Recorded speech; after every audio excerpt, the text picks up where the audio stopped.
for now. Let me make sure that it's gone live everywhere first.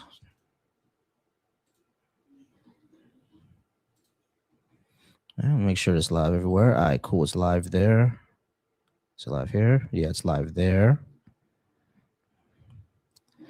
All right, and let me just go ahead and share this.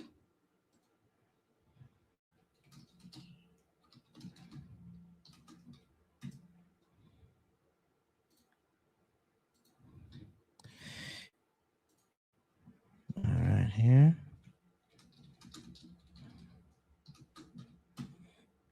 So I'm gonna go ahead and share that out. All right, yeah, we're just gonna go ahead and start tapping that screen, y'all. Go ahead and start tapping that screen. Go ahead and start tapping that screen, y'all. If you would like to discuss what I have on the board, if you would like to debate what I have on the board, go ahead and come on up. I will appreciate you. Appreciate any conversation that you would like to have with me. And we can definitely talk and have a good faith discussion, good faith debate.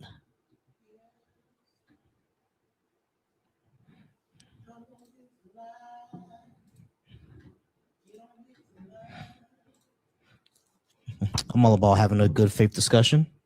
I'm all about having a good faith debate, lively.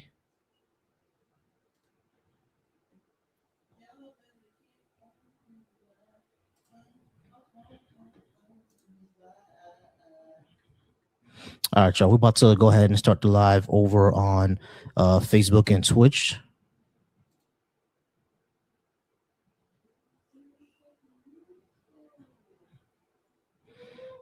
All right, cool. Live is started over on Facebook and Twitch. All right, y'all. So once again, go ahead and tap that screen. Let's try to go ahead and get some people in here. Let's try to go ahead and get some debates and discussions going.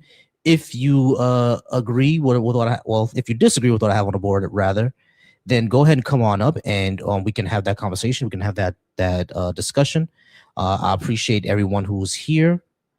Appreciate everybody who would like to debate and discuss.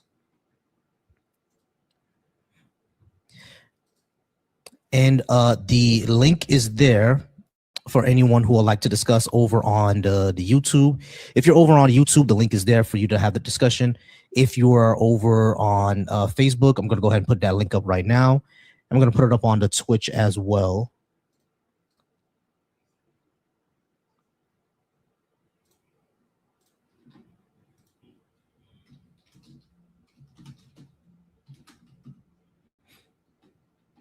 All right, let me just edit this.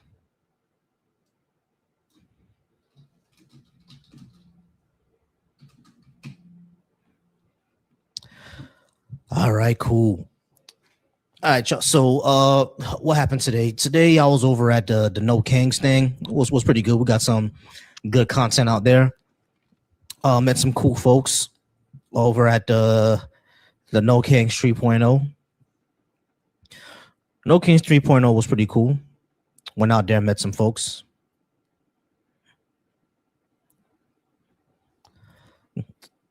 Surprisingly, had a not a bad discussion with someone who had an InfoWars hat on. That was surprisingly not a bad discussion. He wasn't a ranting, raving lunatic, you know. Yeah, he had an Alex Jones hat on, or actually an InfoWars hat on, but he wasn't a raving lunatic, which was pretty surprising.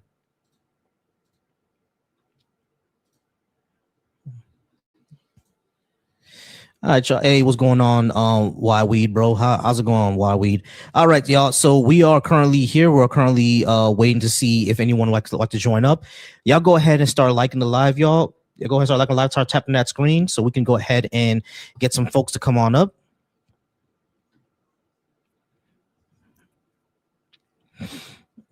All right, someone called Sports Facts Weekly, I think it's over on my YouTube. He says that his family has been a big Trump supporter, and you always grew up thinking they were white, but now I'm starting to question, and I don't know what to do. My advice is to seek out the information is to seek out what you've been told and research that information to see exactly if what you've been told is true or not. And if it hasn't been true, go ahead and change your opinion. Because if it doesn't align with their facts, if what they're saying does not align with what's factual, what's part of reality, then they were wrong. Now you could change your mind. Now, if the people in your family reject you because you're no longer a Trump supporter, you know what I mean, that sucks. Yeah, I mean, I'm sorry to hear, but I would assume that your family will love you regardless. So don't be afraid of losing your community. I would assume they love you regardless, right? But at the end of the day, if you can't support a person like that anymore, don't support them.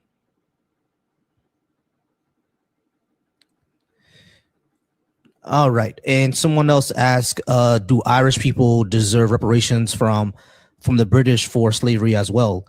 You have to talk to an Irish person. I won't know. I don't know how British slavery affected Irish people. I wouldn't know if there are systemic issues within the UK against Irish people, right? I don't know any of that information. So for that, I would say talk to an Irish person. Over on the YouTube for Deconstruction Junction OEB, you have to go to the link. The link is pinned at the top. I don't know if you have TikTok or not, but the link is pinned right at the top. So you'll have to go over there for you to go ahead and talk to me. What's up, Michaela? I see you in the guest request, but I'm only taking opposition for now at the moment. All right. For now, I'm going to take opposition. And Fats the Heathen, go ahead and join me, and we could talk about why reparations would be allowable.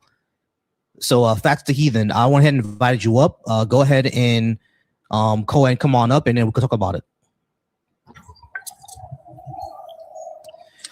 How's it going, Fats? How you doing, brother? I'm all right. Are you you're at least 18, correct? Yeah, I'm 42. Great. Was reparations the only thing that you disagreed with? Okay. America was never great. Great is a subjective term. It's a good country. Mm-hmm.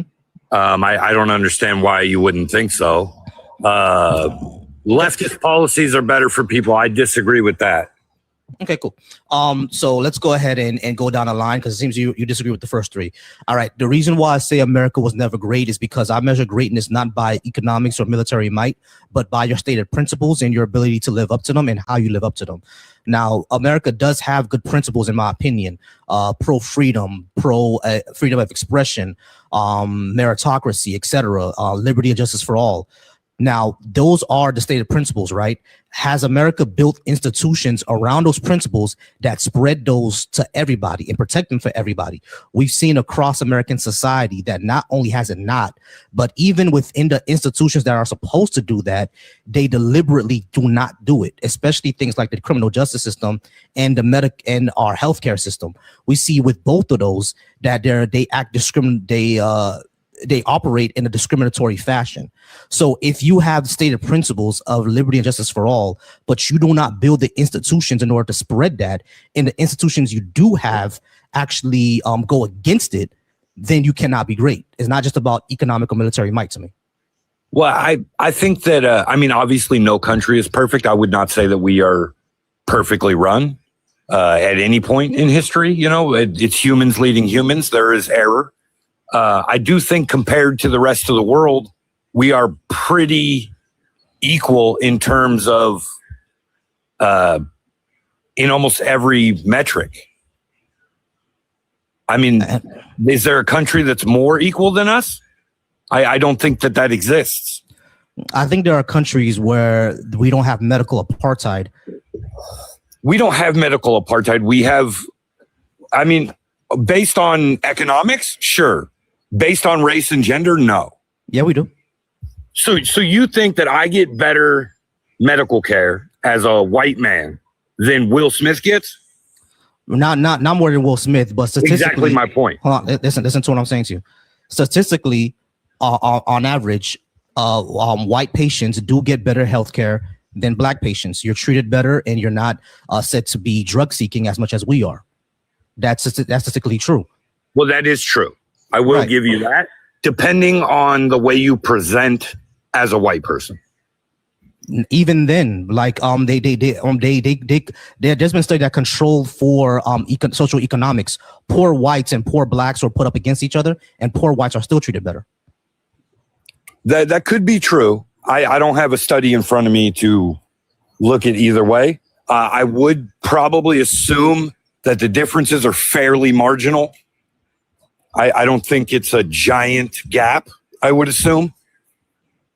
Well, I can give you that one, right? It's not a huge giant gap, but at the end of the day, if we have an issue of doctors ignoring the pain of pregnant black women because they think that black people are just stronger, and then we have a huge mortality rate because of that, then that's an issue. Those are the issues that I think in our society that we do. Yeah.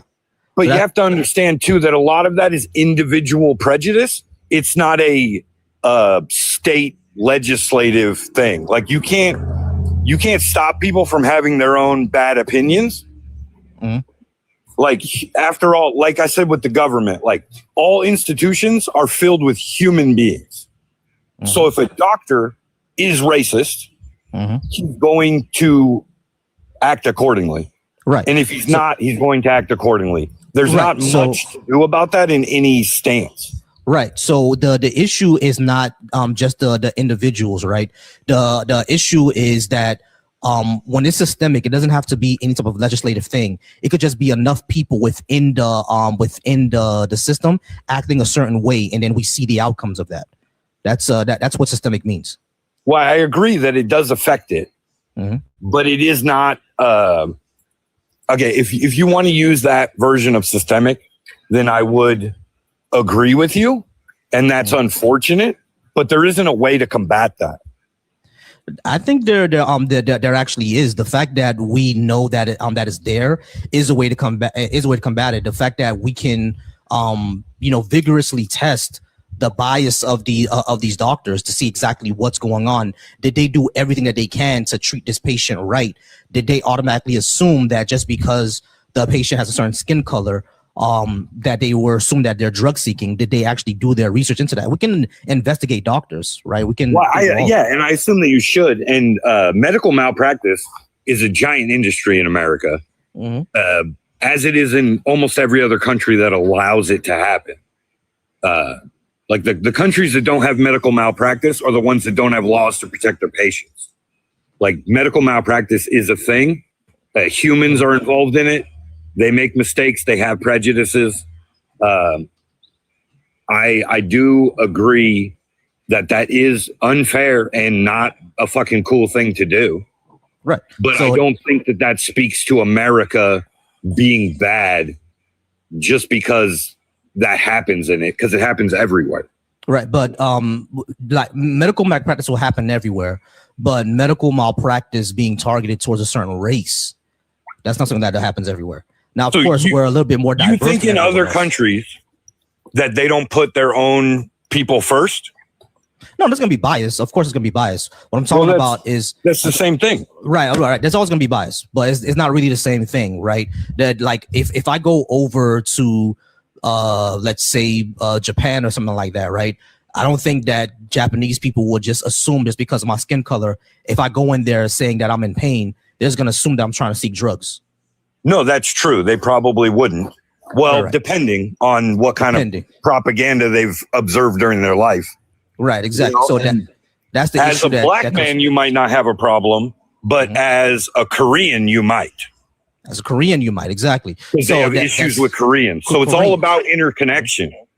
No, I agree with that. Because they have an issue with Koreans, and that's an issue over there. If you were in a Muslim country and you were a Jew, you would have a problem. There will be a problem, exactly. So, if you were in a Jewish country, you were Palestinian. Right. If you were in Africa and you were South African.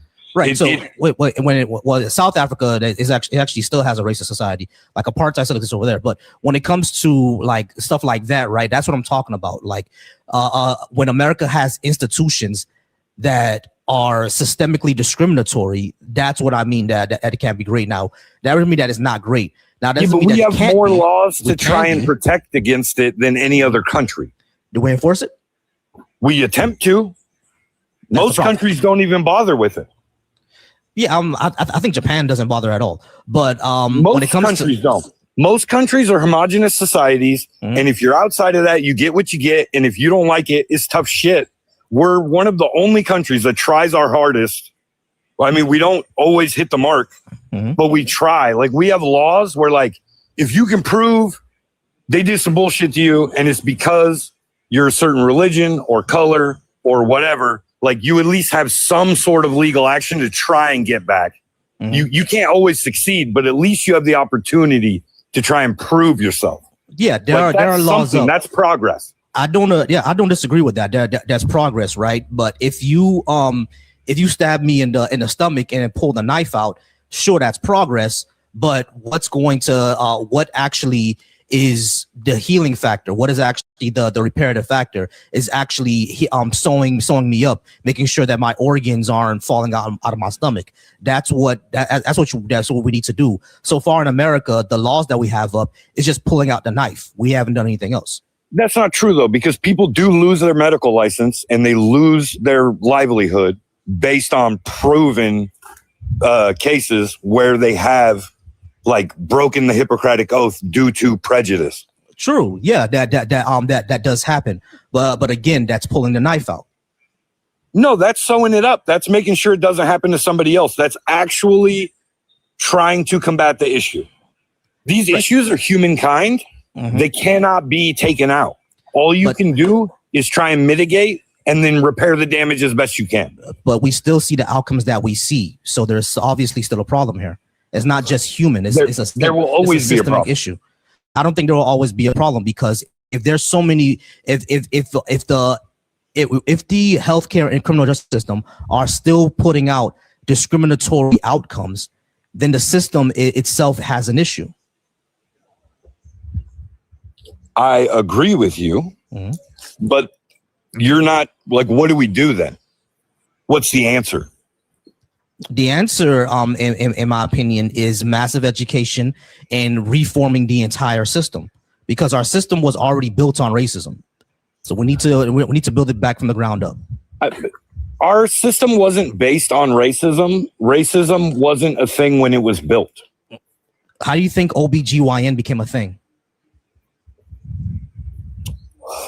There was no OBGYNs when our system was created. Right. It was created by someone who was a slave owner testing on black women. I agree, but you're saying the system was built on it, and that's way after the system was put in place. Like, the systems that we have came with us from the Germanic countries we left. Right. Like, you're talking about the 1800s. That's way later. They were added, they are in our system, and they are a problem. Like, gun control is a giant problem. Right. No gun control existed in this country until we freed the slaves. Right. Exactly. They were, so our white racists freaked out, and they said, if we have to make these people, we can't let them have guns. And then they started making rules about who could have guns. Like, it's super unfair. It's not good. I don't fucking support it. But it doesn't make the entire system bad. It's just bad choices along the way that need to be corrected. Right. So the systems were built with racism. No, they weren't built with racism. They weren't built with any race in mind. Like, you have to understand that when the founding fathers created America, when they were talking about like all people and stuff, they literally were talking about a few countries in Western and Northern Europe. They weren't planning for, like, Africans and Muslims and Asian people. Like, that's not what they thought of. Right. So racism. That's not racism. Yeah. If that's the case, then every culture in the world is racist, because it's made and targeted to their own people. Not necessarily. When did the first Africans come to the United States? Do you know when that was? I think it was the 1600s or the 1500s, right? Yes, the 1600s, right? 1600s. Yeah, correct. When was the War of Independence fought? 1776. Right. So you're saying that when the founding fathers initially fought for the War of Independence, where there were Black people actually a part of that war, mind you, and they were building this country. They did not have Black people in mind. Meanwhile, Black people were already here. They were here, yes, but they didn't have them in mind. Like even Lincoln's plan for freedom was to send them back. So Fats, that's the point. They didn't have them in mind because Black people weren't enslaved during that time. That's correct. That's racism. All right, so that's racism. That's what I mean. All right, cool. So you said that we can go to the next one. You said that you don't agree that leftist policies are better for people. When I talk about leftist policies, I'm talking about things such as universal health care, things as investing into our infrastructure for more public transportation. I'm talking about things like parental leave for newborn with parents for newborn. I'm talking about parental leave for parents with newborns. Things of that matter. Yeah, I mean, minimum wage tied to inflation, unionizing work as much as possible, workers' cooperatives, stuff like that. We've seen that these policies are in fact better for people. So why would you disagree? Well, leftist policies have a lot more damaging policies than those ones. Those are some of the more common sense ones. Okay, so what are the ones that are damaging? Like the gender issue is very weird to me. It's a strange situation. The issue I have with these things that you're talking about isn't that they're net negatives, because they're not. It's just the correct answer is always less government, not more government. Like, I mean, the scariest thing you could ever hear as a human in this world is from the government. We're the government and we're here to help. Yeah, I know that. That's what Reagan has always said, but we've seen time and time again that's not necessarily true. Well, they've never actually shrunk the government. They just lie about it. What I'm saying, I'm not a Republican either. They're both corrupt. Fats. Listen. What I'm saying is that I agree with you, but you brought up the gender issue, right? As an example. Hold on, let me just get through this. I understand the entire fear of the government, right? Because the government can do screwed up things. But at the end of the day, the way that Black people were even able to get civil rights was through government action. You know what I mean? The way that that Black people were able to get equal protected rights, like to stop redlining, to stop Jim Crow, to stop black codes, were through federal government action. So over and over again, there has to be some sort of miscegenation and the one drop rule, all that exactly. So in order to stop those things, a larger government had to get involved. So shrinking the government doesn't necessarily make things better or worse, does it?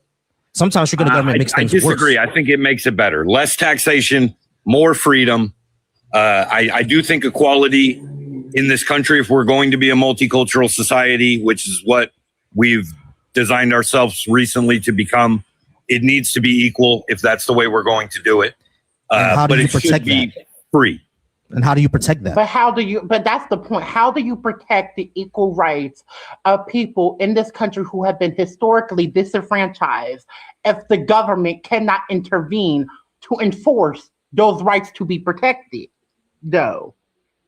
In what way? What do you? I'm not understanding the question. Because we're talking because you mentioned small government, right? Yeah. In order, I'm like less taxation and all that. So my question is how because we meant, and Volsi had mentioned that it was because of government interference that that Black people were able to gain equality and equal rights. It ended segregations in schools and bathrooms and stuff. It ended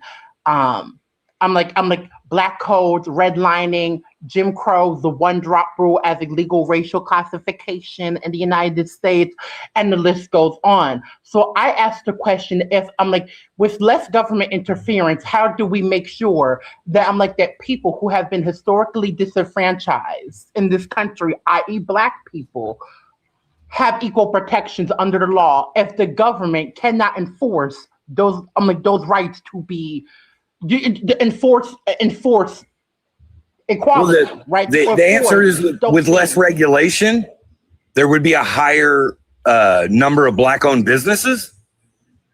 There would be spaces for that. It wouldn't be an issue. All right, so hold on. Wait, let me ask you a question. About that? Yeah, you got more in depth. Exactly which regulations stop Black-owned businesses? No, That's they what I would like to know. okay, so I'm from a very poor area in California. All right.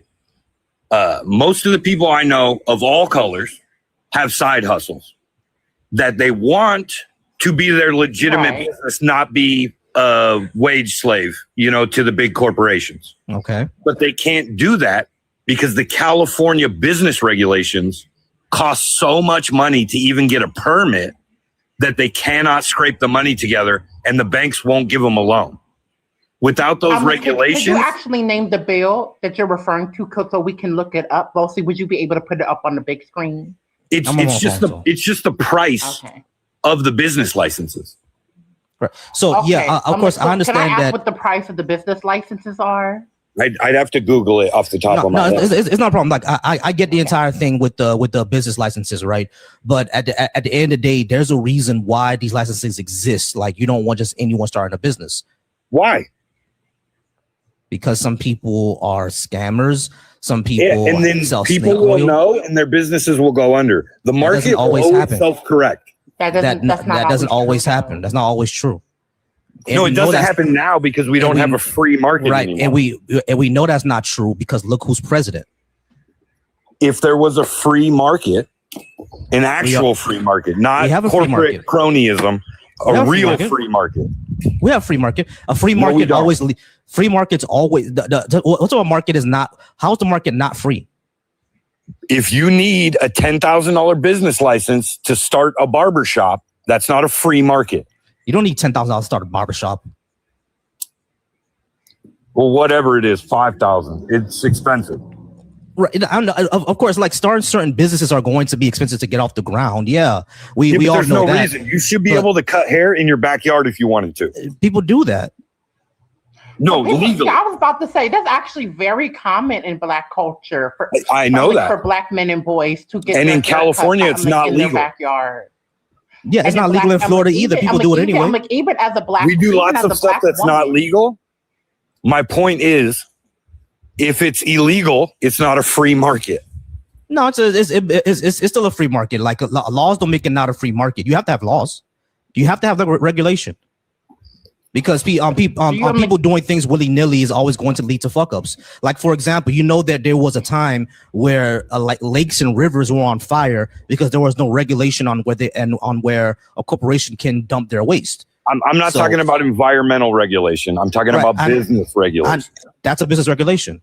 No, it's an environmental regulation. On businesses. But the environmental regulation coincides with the business regulation because, as he just said, where he was mentioning oil companies and where there were not where they could lay their waste. So those two things in that case tied together, the environmental regulations and the business regulations, those things tied together in that in that example that Vosi just gave. Right. These are still business regulations, but what I'm saying is that regulations will always exist, right? And there's a reason for them to exist. But when it comes to like licenses and stuff like that, of course, people can talk about lowering the price of certain licenses in order to have more Black businesses, et cetera, things like that. Those are things that are those are things that can be talked about. Like, for example, for a while, I think in Tennessee, there were hair braiding licenses that you had to get. And I think that's ridiculous, right? We don't have to have a hair braiding license. But when it comes to things like that, those are local issues that we can talk about. But overall in our society, if you're going to say that, just lower regulations, lowering regulations have all society. Yeah, it's like it can't be free for all. Lowering regulations have always led to bad outcomes. It's always happened. If they can do things willy-nilly, it's going to be an issue. I don't agree with you. I mean, when it comes to things like doctors, doctors really have to be regulated. Yeah, I understand that, But when we're talking about, you know, hair or I would agree with you there. Like, yeah, I would agree with you there. Stupid. Yeah, I would agree with you there. Stuff like hair. But I still don't get like the whole concept of people not being able to cut hair. Maybe it's just the example because it's a common thing, and I'm like in Black America. I can speak for Vosi on Haitian culture, but in Black American culture, it's very common for Black boys to get Black men to get their haircut, and for Black girls to get our hair done by our mothers and grandmothers. Yeah, same thing with something in Haitian community as well. My dad used to cut my hair when I was a kid. No, I cut my kids' hair. I don't mean you can't cut hair. I'm saying as a business, for payment. Oh, right, you can't do it as a pimp. As a business. So I want to go into that. Like they can't get money for doing it. Correct. Right. It's not Sorry, actually I didn't explain it well. That's on me. No, all good. Yeah, so I understood what you meant. It just confused me. No, I understood what you. Confused me for a second. I got you. No, I understood what you meant, Fats. Like I get that part, right? When it comes to things like there are some licenses that I don't think should exist. Like I could agree with you on that, especially when it comes to hair.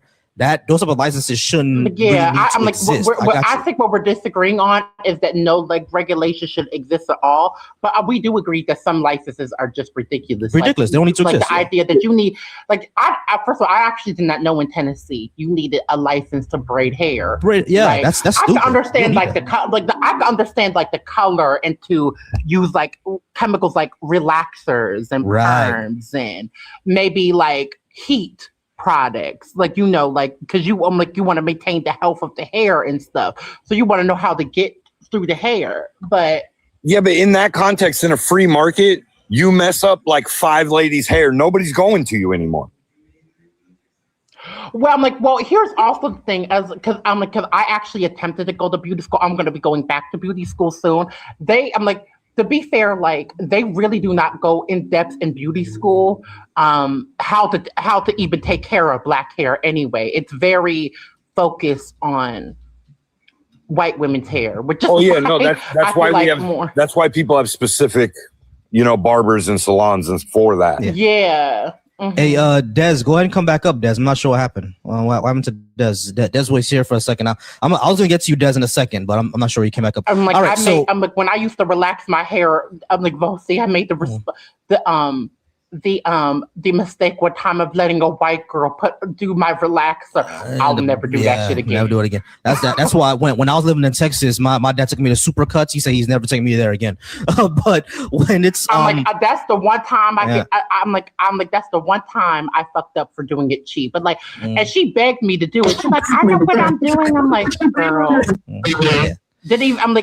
That girl forgot to put the texturizer, not the texturizer, not the texturizer, it's a certain liquid that you have to put in the relaxer. Mm-hmm. Yeah, exactly. Yeah. All right. So the neutralizer. That's what it was. It was neutralizer. Hey, Hyra, I'm gonna need you to stay on mute because you're really breaking up. I don't know what's going on over there. All right. So yeah, facts. Let's go ahead and I'll talk more about what you're saying. All right. So some of them you're saying makes sense. All right, stay on mute. Otherwise, I'm gonna have to drop you. All right, so some of them you like the policies I'm talking about makes sense, right? And when it comes to economic issues, there's gonna be some regulations that need to be there, but I don't think having other regulations like the ones you're talking about that are ridiculous, based on hair and stuff like that. That's not really a leftist thing. That's more about bureaucracy. I agree. Sure. Well, I would have said the same thing. If you would have said right wing, I would have said the same thing. They're both authoritarian and a problem. Right. I consider myself an independent.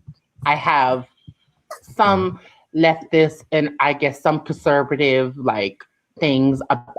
Views, but I consider myself an independent because, like you said, I think they're both authoritative. I don't think you would have us disagree with that. I think that there, in fact, in many Black spaces, leftists are actually highly critiqued because of their problematic behaviors. Right. So, so when it comes to the to leftist policies, right? You heard the one that I'm talking about, but you're saying that you disagree more with the gender issues. When it comes to that, right? That's more about just equal rights. You know what I mean? I'm not sure if you're reaching for transgender people or just having a less of an emphasis on gender roles. But when it comes to gender roles, like I think those are stupid, right? The gender roles don't need to exist. But when it comes to transgender people, it's all about just having equal rights. Well, you think gender roles are stupid? Yeah, they're stupid. So, do you have children? No. Okay, so you won't understand where I'm going, but like I don't necessarily that's where I said I don't think gender roles are necessarily stupid. I think people should be able to do what they please, specifically in their in the romantic and familiar structures. I don't think they're. I agree with that. I have no business what you do in your bedroom. That's no one's business. Right. So that's what I'm trying to say. What I mean when I say problem. Hold on. That's what. Let me just clarify what I'm trying to say. What I mean when I say gender roles are stupid, I'm talking about like socially enforced gender roles. That's what as a man, you're supposed to do this. Exactly.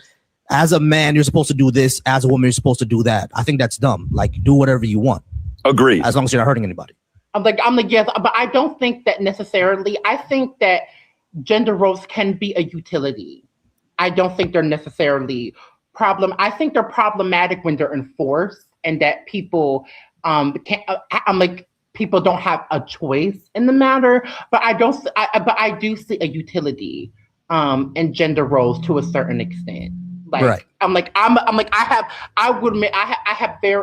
very traditional in my romantic relationship. So I do see a utility to this, but I don't think it should be my baby just woke up. I gotta go. I apologize for cutting it short.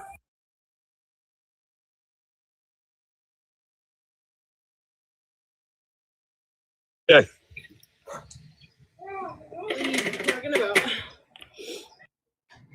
Ooh, sorry about that, y'all. Sorry. That was actually a lot more pleasant than I was expecting. But hey, Kosi. Hey, how's it going? What's up? What's going on, y'all? I'm like, you look glistening and moisturized. Come on, man.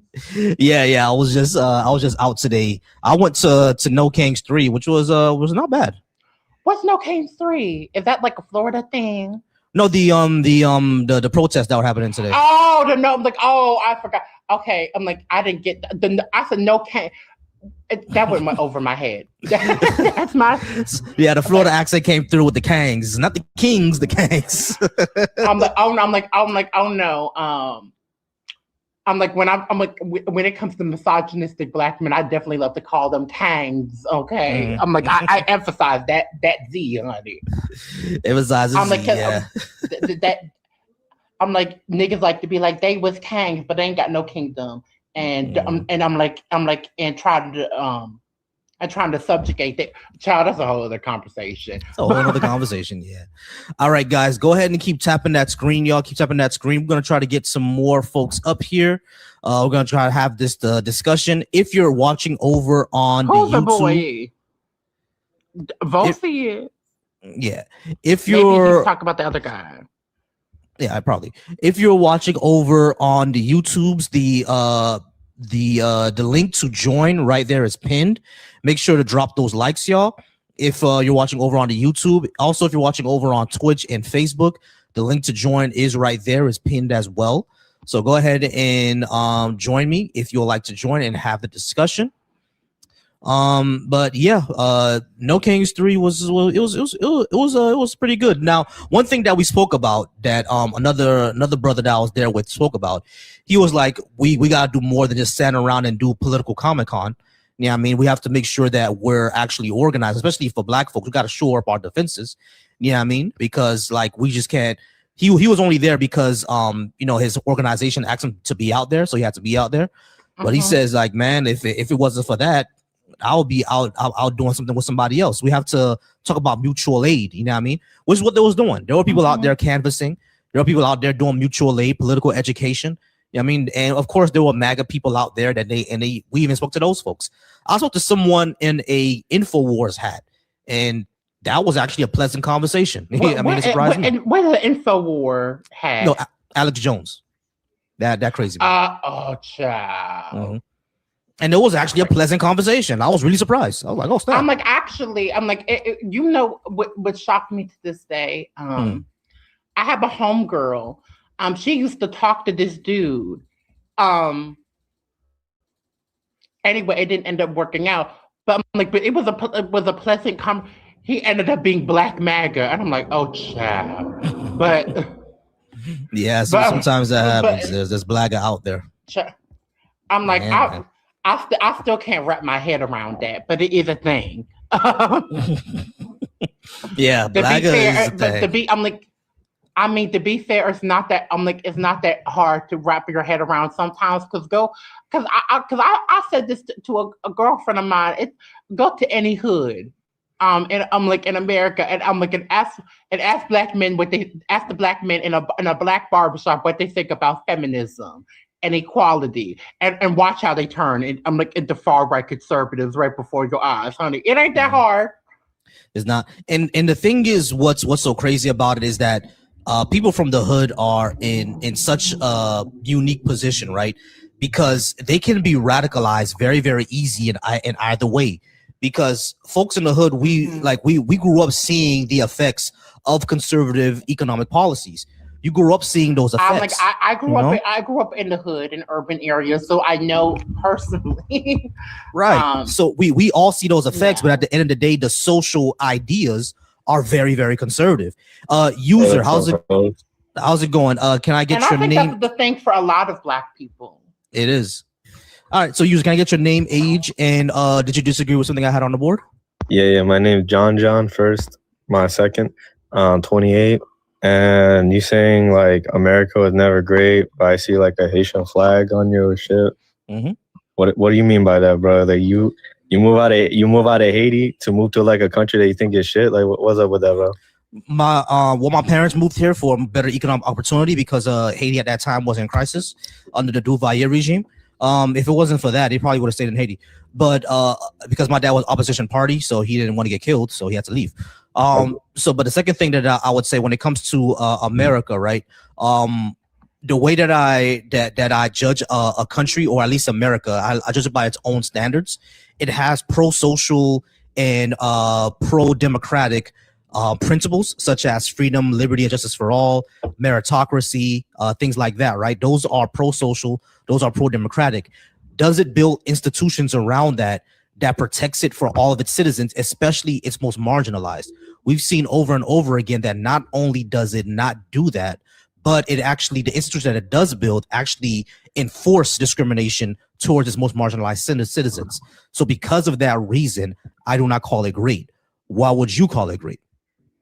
Because I live here in this, I wouldn't live nowhere else. If you think America sucks, why don't you move somewhere else that ain't America? Where did he say it because sucks? I didn't say it sucks. I just say it's not great. No, I mean, bro. If you say it sucks, like if you're saying it's shit, it's shit. All right, you're not saying it's good. Where did he say it? I'm like, so you can't critique a country? You can't make it better? Shit. Everything is perfect. I mean, shit. It probably was perfect in Haiti, you know. John, you actually need to engage. Hold on. John, you need to actually really engage with a conversation, right?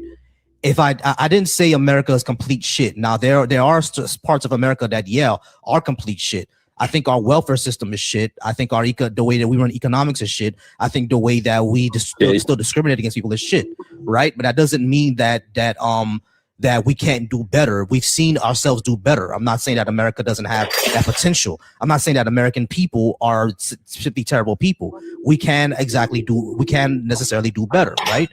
So you need to actually follow what I'm saying. If you're if you're for your country, and why wouldn't you want your country to improve? Yeah, I mean, exactly. Why would you not want to improve? I agree with you on the fucking welfare system. I'll tell you that for sure. Because I'll go on the motherfucking job site, see lazy ass niggas going on getting welfare, and like, bitch, get your ass a job. Hold on, John, are you black? Nigga, yes. All right, cool. Okay. So we see. Man, what kind of dumbass fuck question you asking me? Hey, John, you gotta relax, bro.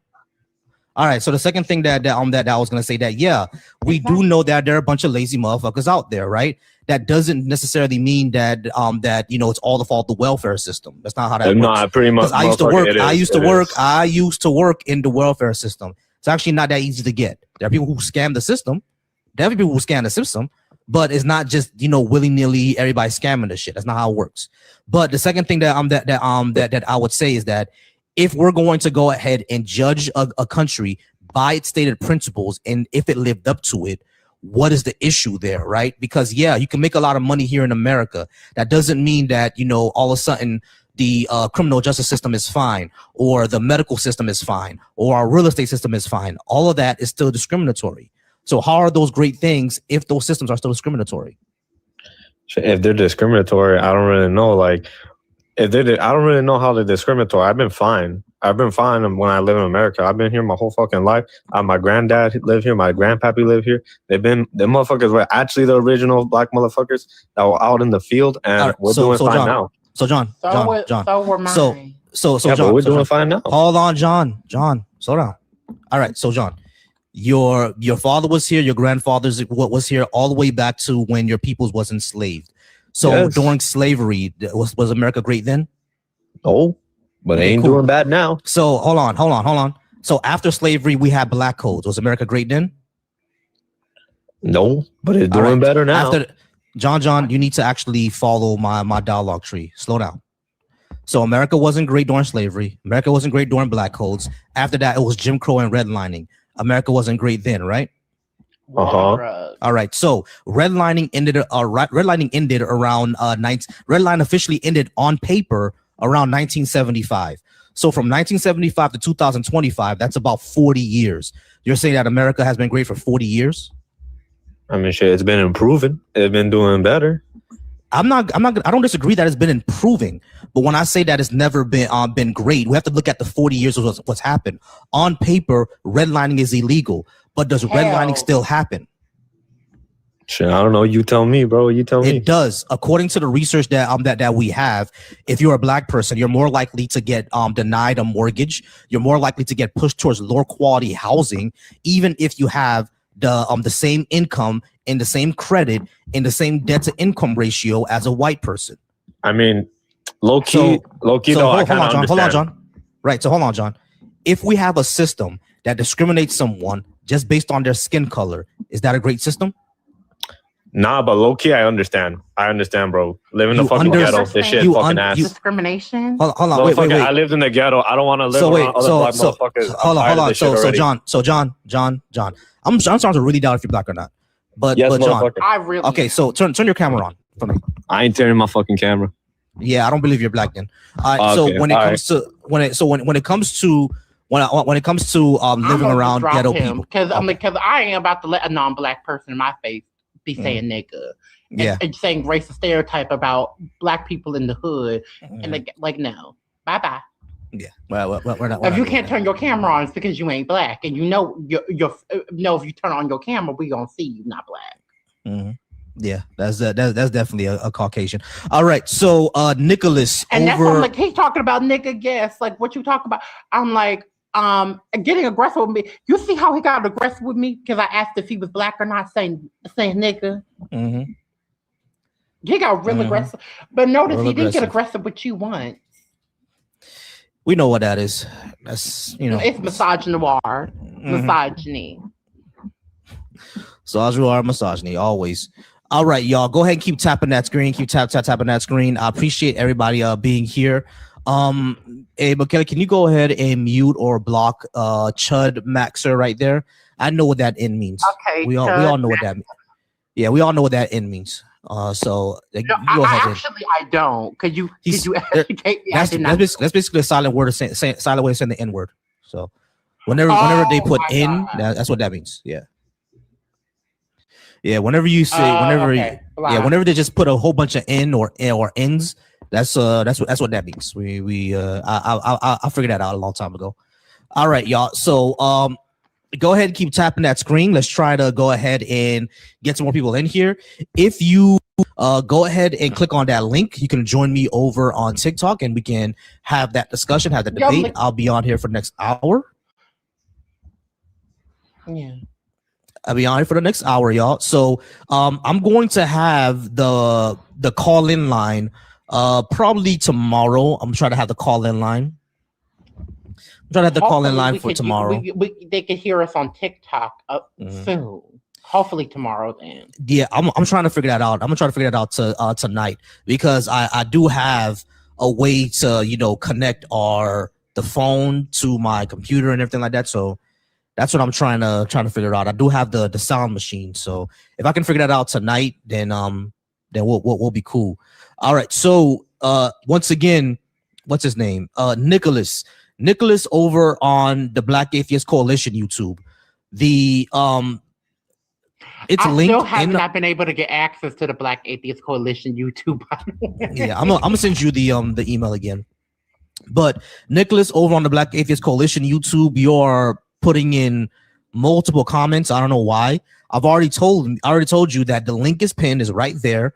Go ahead and click on the link, and you can join me over on TikTok. All right. I don't have the call-in line yet, so join me over on TikTok. You'll be able to see the link. All right. Nicholas, please stop crashing out. All right, over on the Deconstruction Junction once again. What Appreciate all. He's on YouTube. Is on YouTube. He's all about Jesse Lee Peterson is the smartest black person ever, and Jesse Lee my God, he's Hispanic about Jesse Lee Peterson. Yeah, he just Hispanic about. Yeah, he's Hispanic about Jesse Lee Peterson. I don't know what's going on. But anyway, if you're over on the Deconstruction Junction, once again, over on Deconstruction Junction, you can go ahead and click on the link and join me over on the TikTok as well. And if you're watching me over on my personal channel on Valsy Thoughts, I appreciate you watching me there as well. Let's bring up Joe. Hey, Joe, go ahead and come on up. Joe, go ahead and come on up. I don't like talking to comments. So, Joe, go ahead and come on up and we can go ahead and have that discussion. Don't just comment and leave. Go ahead and come on up and then we can talk about it. All right, Joe? All right. Keep tapping that screen, y'all. Keep tapping that screen. Let's go ahead and like the live, gift the panelists.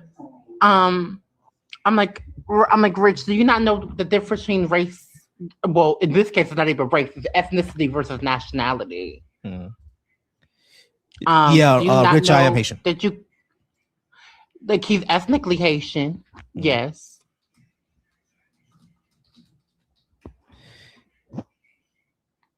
Okay, I'm gonna go ahead and I'll be inviting people up. I don't know why they don't come up.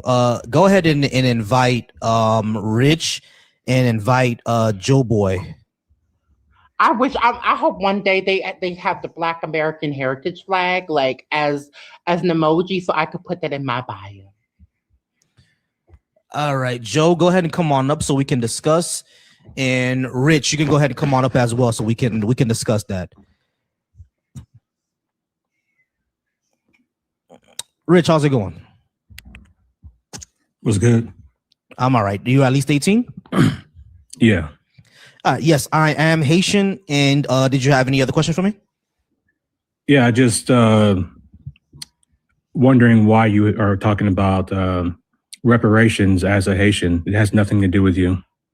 I'm talking about reparations because let me just answer him. I'm talking about reparations because number one, it would have to do with me because I think France owes me reparations. If you actually be quiet for a second, you'll be able to hear my explanation. So I think France owes Haiti reparations. I think all of Europe owes their former colonizers in Africa and the Caribbean reparations. And I think the United States owes Black Americans reparations. It's the right thing to do. And I'll talk about the right thing. Why should I not advocate for something that is the right thing to do? Because the reparations talk really has to deal with the Americans, not with you guys. Like if you are true. Yeah, but I would assume that he's in America and he's not in Haiti. You know what I mean? So when he's talking about, that's what I'm saying. Can I respond to him without you cutting me off? I just want to make. Go ahead. Go ahead. Steve. I am Black American. My roots come from Tennessee and the DMV. So when he has conversations about reparations here in the States, that's why he has me here to help lead that conversation because I am Black American. So also, it's not like he's speaking for Black Americans. He supports Black Americans getting reparations in the United States, and he has Black Americans to represent the position. So Rich, I don't think you actually addressed the question I was asking, right? Because my position is that we should advocate for things that are correct, things that are right, and things that should happen. So if I'm saying that reparations for Black Americans should happen, why would you have an issue with that? Well, first of all, you being Haitian, you don't really understand the history of the Black Americans in this country, which is not your fault, right? There's a lot of nuance to that. Hey, Rich, how are you sure of that? I'm sure. Let me ask you a better question. Before you came onto this live, did you know that I exist? What kind of question is that?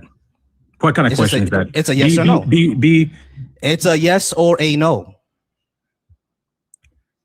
Obviously, the answer is no. Obviously, the answer is no. So how can you make the determination that I don't understand Black American history? Just because you don't. I know you don't. So Rich. I know you don't. So Rich, hold on, Rich. You can't know I don't, because being born simply being born away doesn't mean that you're not going to understand certain things. Right? It probably does. No, it doesn't. Because you probably go with the established narrative of history, do you not? No, I don't. This is what I'm talking about, bro. You just can't come up here and say, "Oh, he's Haitian, he doesn't know what it is." That's fucking stupid. That's stupid, bro. You really don't know what it is. So Rich, you're saying just because my parents are born somewhere else, I can't know Black American history? That's crazy. Are you saying that you realize? That's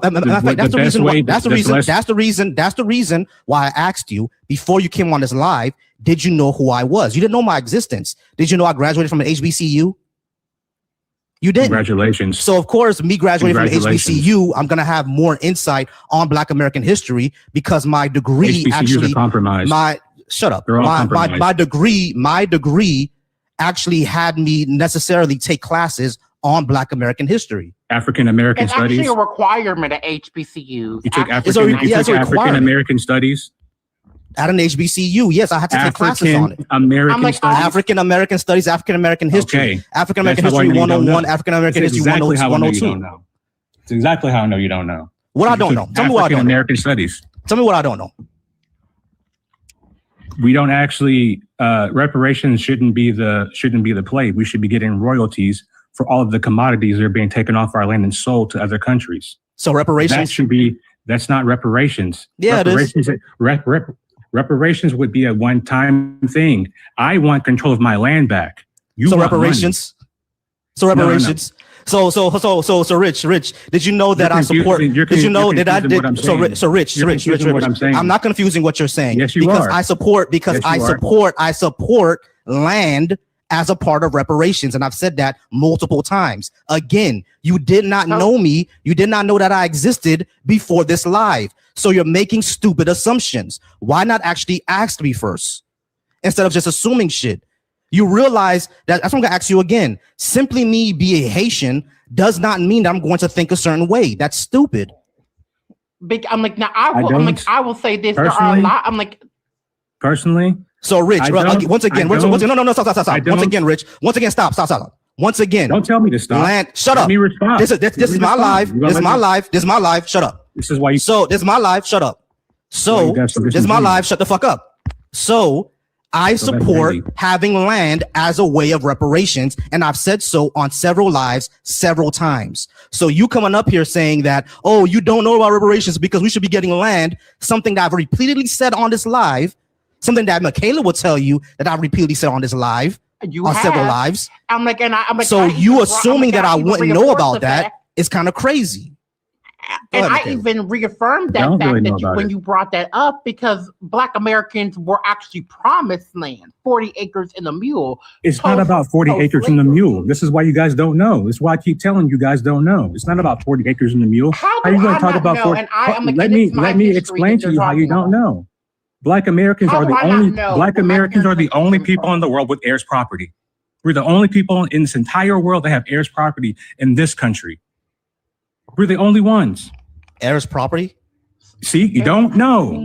You don't know. That's something that's actually something new. That's just something new. What is heirs property? What are you talking about? What is that? Land patents. We own the land, and the government is holding it from us. We own the land. We literally have land patents. So you don't know. You're looking up and you're looking all confused. That's why you don't know. You're saying Black Americans as an entire group has a land patent? We all have, our families have land patents in the Southeast. Rich, that's where all these commodities are. Rich, that's not what I asked you. What I asked is Black Americans as a group, as a whole, have a patent on land in the Southeast? It's through your lineage, through your family.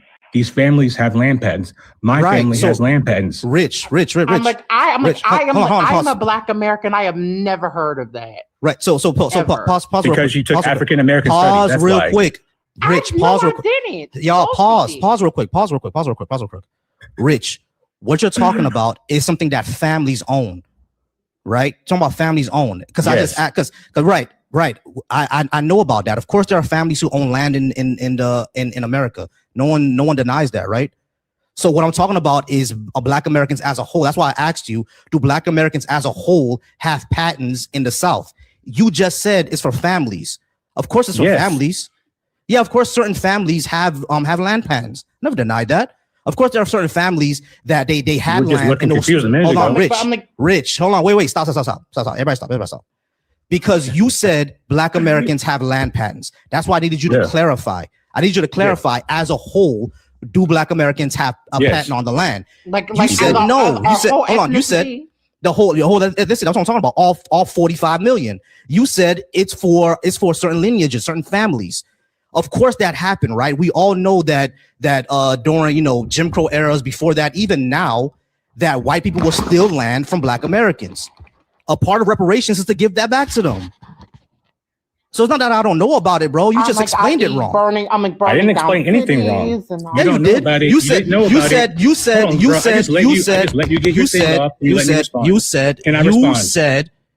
gonna respond after I clarify. Because you said Black Americans have land patents. And when I was confused about what you're saying, because I never heard about that, I asked you to clarify. I said Black Americans as a whole have patents in the South. You said it goes through your lineage, through your family. So yeah, if your family had a patent on land and it was stolen from you, it'll be part of reparations for that to be getting back. But if there are some Black Americans, for example, who never own land, what will happen? Obviously, they wouldn't get anything, right? They wouldn't get any land. But should Black Americans as a whole, as part of reparations, get land? Yeah. Yeah, because it was promised to Black Americans post. Oh my God, you guys are confusing what I'm saying. I think you're doing this intentionally. I think you're doing it intentionally. Bro. I'm really not. Okay. You're conflating. All right. So let me. All right. So cool. Let me try to understand what you're saying. Respond or no? Hold on. Let me just try to understand. Let me try to understand what you just told me I can respond. Can I not? I got you. But let me ask the question so I can understand what you're saying. Let me just ask the question so I can understand what you're saying. When you say Black Americans have land patents, do you mean that Black American, the ethnic group as a whole, has a patent? Every single 45, not 45, but every single Black family out there, Black American family, was about 35 million. There's about 35 million Black families. All 35 million have a patent. It's more or less than that. I'm making a guesstimate, but about 35 to 40 million. All 35 to 40 million families have a patent on land in the South. Yeah, it'll probably go through their somewhere in their lineage. Black American. It may not be your grandfather, your great grandfather per se, but his brother may have one or his cousin may have one, but you're still related to these people. So they're still a part of your family, because what happened was, when you're, like in my case, right? My great grandfather had a land patent, right? And he deeded land to his heirs. So he had 800 acres in East Texas. So he had the patent for that land. That was his land. He made a deed and gave all that land to his heirs. Right. That's where deeds come from. Okay. Right. So Rich, what I'm saying is that, yeah, if that was stolen from him, it should go back to you. No one's denying that, bro. What I'm saying is, what I'm asking you is that's what happened in your family. What if Michaela's family never had that? She would need to do her genealogy and see if her family has land patents. That's why I keep saying it's a lineage-based thing, which you don't have any part of. Stop. Listen to what I'm saying. But you keep not letting me respond to anything. I heard you already. Oh my God, bro. Can I actually respond to something? I heard you already. Relax. You already explained it, bro. So you said she would have to go back and see if her family had land patents. I'm asking you, what if she didn't? Because we all know it's impossible. Back then, it was almost impossible for a black person to own land. It wasn't. That's why you don't know history. I keep telling you. It was. He said, no, it wasn't. I said almost impossible. It wasn't almost impossible for a black person in the antebellum. Hold on, I'm answering you now. Bro. You're saying that it was not almost impossible. No, you are because you're not American. Would you actually be quiet? Non-American trying to tell an American. Shut up for a second. Just be quiet for a second, dude. Just be quiet for a second. Are you saying that in the time of the South, where there were black codes, where a black man could get arrested for being a vagrant, it was not impossible for him to own land? It was damn near impossible. I'm not saying that it was impossible. It never happened. That's not what I said. That's not what I said, Rich. You need to actually understand what I'm saying. The reason why I'm saying that you're being disingenuous is because you came up here. The reason why I'm saying you're being disingenuous is because you came up here defensive, thinking that I'm against you, that I'm not defensive. I'm offensive. No, you came up here thinking I want you out the paint. You are defensive because this is what you're doing. You're defensive. If you weren't defensive, you wouldn't be talking. You wouldn't be talking. I'm just clarifying. You wouldn't be talking. You wouldn't be talking. You think I'm defensive? You would not be talking. I'll let you assume that though. Be quiet for a second. You can assume that. The reason why, shut up for a second. The reason why you are being defensive is because you came up here thinking that I'm disingenuous. And I'm not being disingenuous. The reason why I'm not being disingenuous is because I actually support reparations for black Americans, right? And the first thing you said is that I don't know about land patents. Of course, we knew that black people back in the day owned land that was stolen from them, and it should go back to them. But you just said a minute ago that people didn't own land. People who do. I didn't say that. Yes, you did. You just said that 2 minutes ago. No, I didn't. You just said it was impossible for people to own land. No, I didn't. No, I didn't. That's how I knew you've been disingenuous. But Kayla, what did I say? You said it was almost impossible, not that it was impossible, because there were black families that owned land, but it would be extremely difficult to accomplish in the antebellum South. That's what I said. You were saying. That's what I said. Michaela said the antebellum South. You didn't say anything about antebellum South. I said back in the day, it was almost impossible for a black person to own land. And we know that because of things like black codes, because of things like redlining. It was almost impossible. The land patents came out before redlining even existed. I know that, but it was still almost impossible for a black person to own land. It was still almost impossible. Because you are thinking from the colonial perspective of history by learning African American studies in school and in the HBCU. This is why you're confused. Or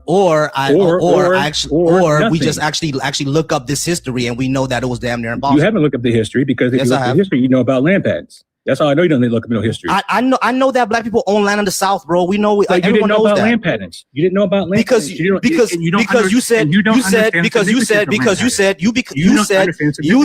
said black Americans have land patents, and I needed you to clarify what you meant.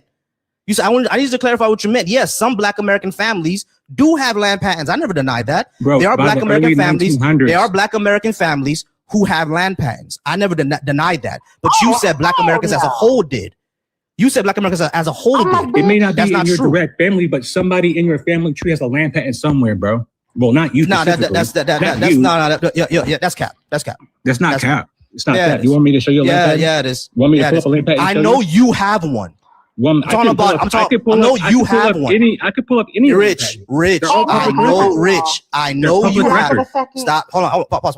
Everybody pause real quick. Rich, I know you have. Request called the real Jim Crow, and I'm about to their public record. Yeah, bring it up. Yeah, I know their public record. Rich, I know you have one. I know there's tons of black families that have one.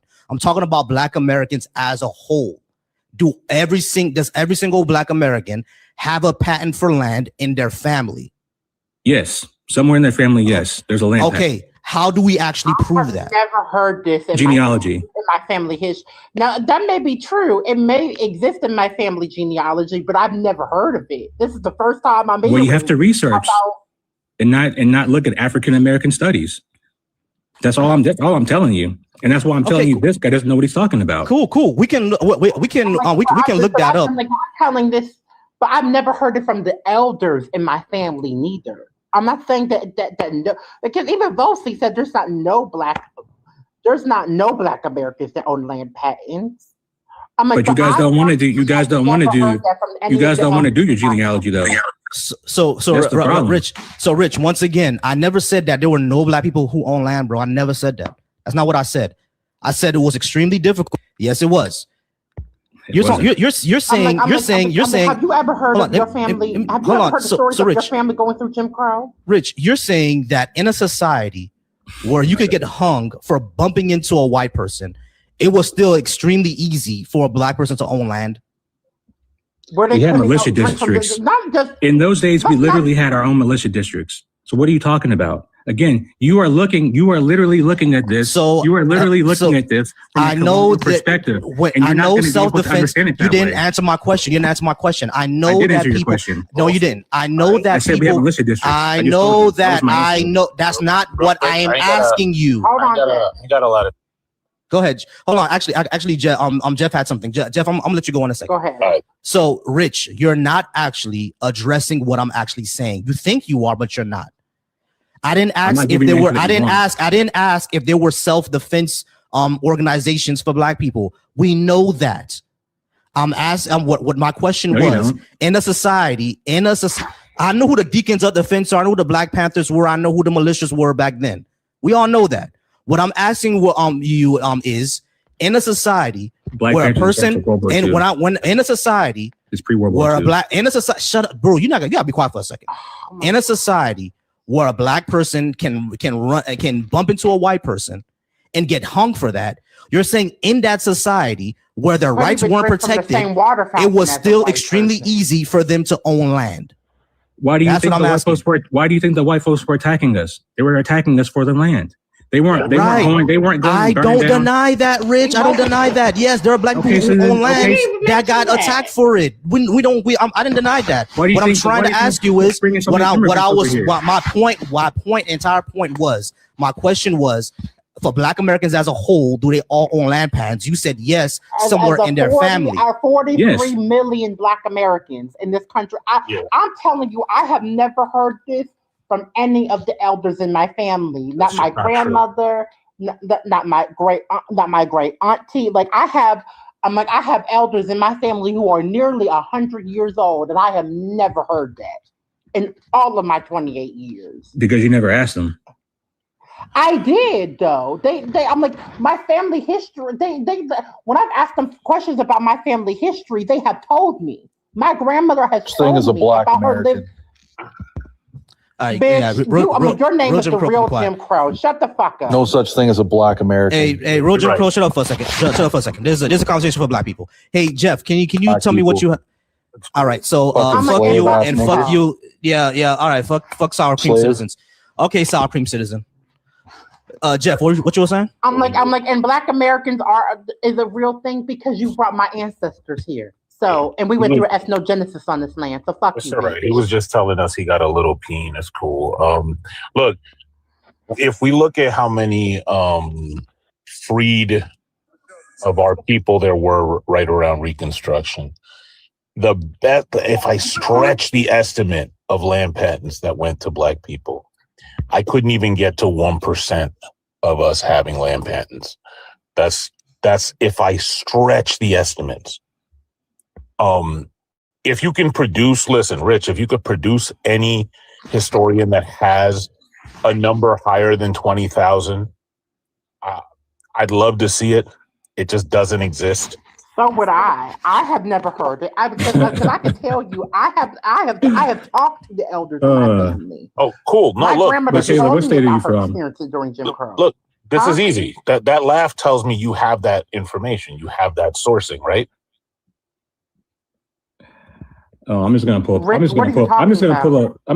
the Bureau of Land Management. I'm just gonna pull that Okay, up. fine. Let's find out That's how many. fine. Yeah, let's look it up.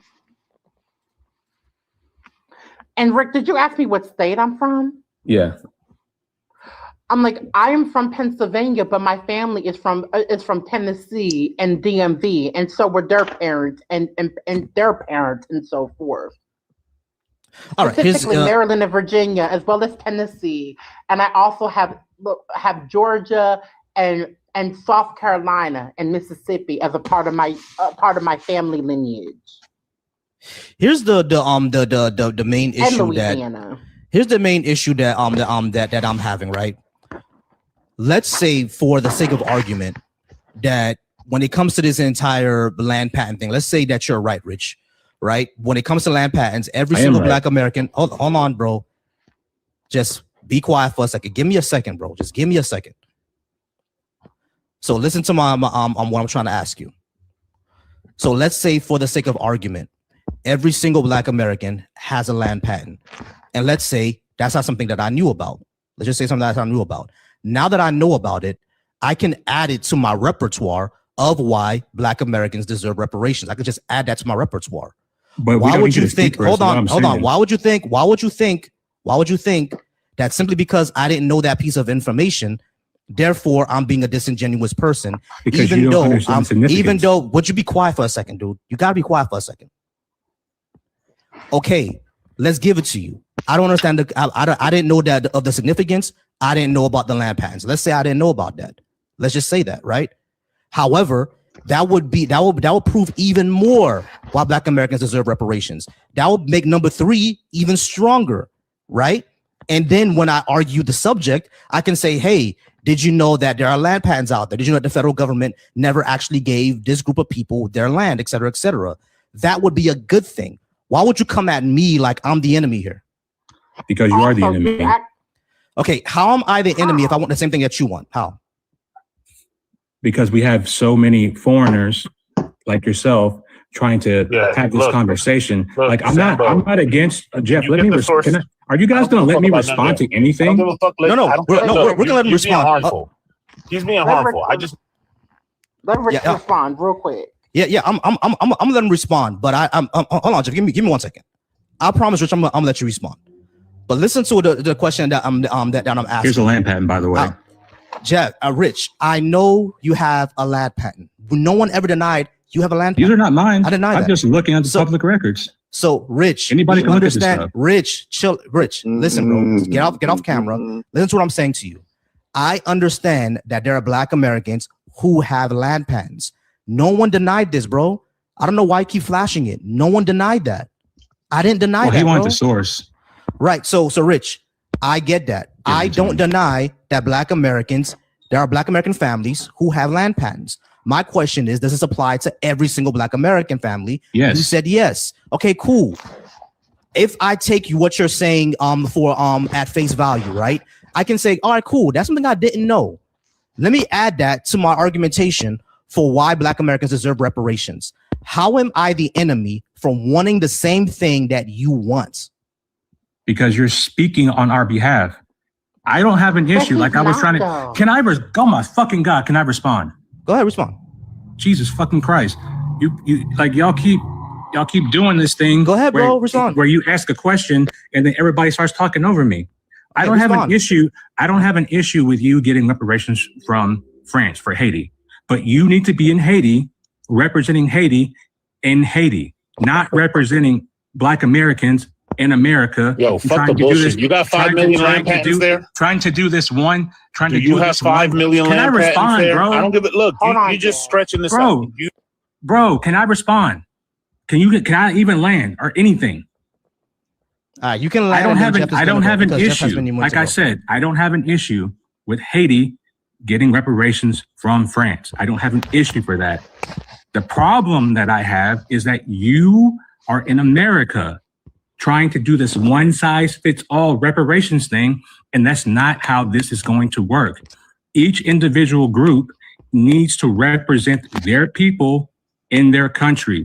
You want to represent Haitians for reparations for Haiti. You need to do that from Haiti and not from America. Okay. That's my point. All right, so pause real quick. Number one, no, that's stupid. But no, number It's two, not stupid. I would say yes, it is. But number two, the thing, everybody stop, everybody stop, because Rich, we let you go. I let you go, and I was quiet the entire time. So now you're gonna be quiet and listen to me. Now you're gonna be quiet and listen to me, and then Jeff is gonna go because he's been trying to talk for a while. All right, so Rich, number one, this is why I say that you came up here defensive and disingenuous, because you said I'm trying to do one size fits all. Michaela is here, Jeff is here, my audience is here. They will all tell you that every single time I talk about reparations, when someone asks me how reparations will look, I always say it should go to Black Americans. My parents came here in the 70s. I would not qualify for that. So you saying that you're trying to do one size fits all, you're wrong. Just flat out wrong. And that shows that you were being disingenuous because you assumed something that was not true. So before we move on, are you going to apologize for assuming something false? No, because I'm not wrong in what I said. I'm not going to apologize for that. You are clearly wrong what you said. You just said that I'm trying to do. Yes, you were. You just said I'm trying to do one size fits all reparations. Why are you doing it from America then? You just Rich. Be quiet for a second. Listen to my question. You just said I'm trying to do one size fits all reparations, and I clearly do not do that. Anybody who's here can tell you I've never done that. So why did you assume that? You are wrong. And I would have ate his ass up if he did, but he Jesus hasn't. Christ. Rich, you have a Black American here saying that I've never done that. So you're wrong, right? No, I'm not. I'm his moderator. You guys, you're just denying reality at this point. I'm not denying reality. You are. Rich, stop. Because I got let Jeff go because he's been patient. Rich, again, every single time that I've argued reparations, I have never been one size fits all. I have always said reparations from the United States should go to Black Americans. Reparations for Haiti should come from France. Reparations for Nigeria should come from the UK. Reparations for Jamaica should come from the UK, et cetera, et cetera. I've always said that. That is not one size fits all reparations. It is not. So when you said that I want to do one size fits all reparations, you are wrong. Right? You're wrong, right? I'm not wrong. All right. He's just denying reality at this point, bro. I'm not denying any reality. Yeah, you are. Yeah, Jeff, be quiet. Be quiet, Rich. Be quiet. Jeff, go ahead. All right. So either Rich has somewhere between 3 and 5 million land patents that he could produce, or he doesn't. Like he could show 2 or 3. That's fine. The best estimate I could find is 20,000. So my question is, Rich, you got 3 million land patents behind over there for Black people? You can go on the BLM land management website and look up every single land patent. They're a public record. I've cataloged them all. They gave out about 6 million. I'm asking you if you have 5 million for Black people, 3 to 5 million for Black people, yes or no? They are a public record. You can I'm just going to ask my question. This is the third time you haven't answered the question. You can go look at them. I'm not asking about me. I'm asking about you. You made the claim. You have 3 to 5 million land patents for Black people, yes or no? You can go look at the public record. That's yourself. not Volsi. That's my answer. He's not answering. That's my answer. So Rich. Now we know that he's just because what you guys are trying to do is you guys are trying to put me into a fucking box. Listen, they muted me and I didn't even trip. But you denying history, you harmful as fuck, and you don't know what you're talking about. I'm exposing it. You are. Okay, so fine. So show me 3 to 5 million land patents. Want me to open the BLM website and go through 3 to 5 million land patents right now? Nigga, that was your claim. Is that what you want me to do? I'll catch you. Is that what you want me to do? I'm asking you a question. Do you want me to go through Jeff, I know. We know he's cap. We know he's cap. You want me to go to each individual? No problem, Jeff. Appreciate you. I'm just gonna let Volsi, you can admit I was nice there. At the end of the day, bro, it's just completely delusional, bro. It's at the end of the day. Hey, Jeff, I appreciate you, Jeff. I know Jeff had to drop. I appreciate you, Jeff. Because you counteracted all this points. You, in fact, even said you're not fighting for a one size fits all. I'm like, and the fact of the matter is, I would actually fight back against you if you were doing that. Yeah, and exactly. I actually have a problem because I do see that a lot of people. Oh no, bitch! Bye. Yeah, I do see a lot of people want to do. I do. A lot of people, a lot of Black people who come from immigrant backgrounds that do that, and even try to latch onto our to our reparations claim, and I find that to be highly problematic. I do find that to be. And we have talked about how I find that to be highly problematic. Mm-hmm. So if you were doing that, why, as a Black American, would I not be? Why would I not check you as a Haitian American? You would check me first. That'd have been the first thing you check. Yeah, I mean, you've been the first one to check me. So it's like that. That's and the thing is, I actually used to believe in that, right? One size fits all reparation, stuff like that, until someone actually checked me. And was like, hey, nah, it can't work that way because of this, that, and the third. And I was like, oh, okay, now I get it. You know what I mean? At the end of the day, right? I'm not even, I didn't even really deny what he's saying, right? This is something that I just never heard of before. You didn't, because what he said had some truth to it. Yeah, because there were Black people who had land patents that had their land, but he applied that to 40 million to 50 million people in this country who are ethnically Black American, whose ancestors go back, to slavery and to descendants of freedmen in this country. All of us had land patents. If that is the truth, then why haven't any of the elders in my family ever said anything about owning a land patent? I have never heard of that in my life, ever. Yeah, exactly. I knew, and my grandmother is 80-something years old, went through Jim Crow. I knew my great auntie who died at 100. How the hell would I have never heard that we own land in Tennessee? God, it's insane. How would that be possible for me to not know that my family owns land in Tennessee? How would that be possible? I don't know. I don't know. All right. So Nope. How's it going, Nope? Thank you for being patient with us. Are you at least 18? And did you disagree with something on the board? Nope. You can come off mute. You there, Nope? Yeah. You there, Nope? Yes. Can you hear me now?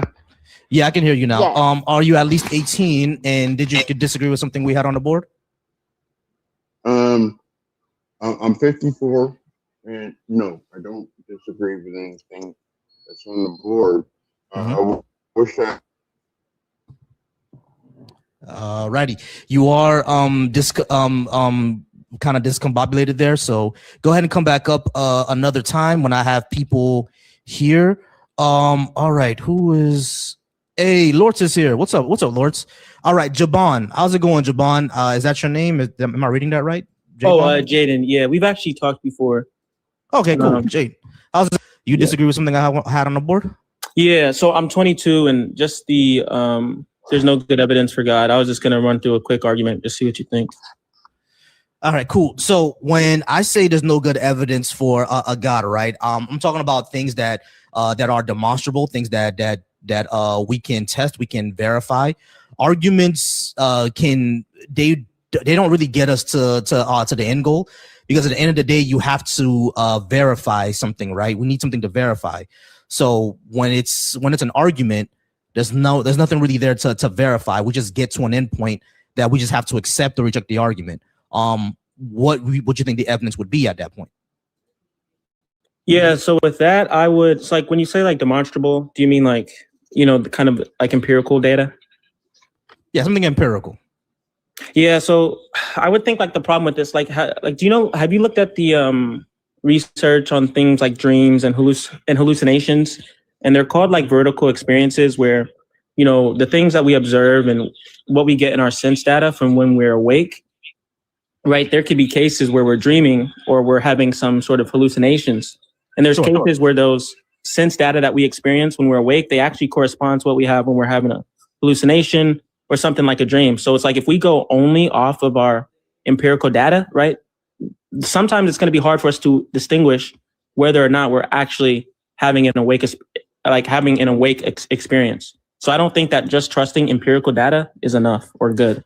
But the thing is, what you're talking about is based on an individual, right? When we talk about like something that's empiricism, it doesn't go off based off of one person. It's based off of mountains of research, mountains of data. And not only that, like there are machines that we use to test and verify whether our empirical data is lining up to reality. That's how we know that what we see out of our eyes actually hits our brain at least a millisecond after it actually hits our eyes, right? So that's we can use those in order to verify what we see within reality.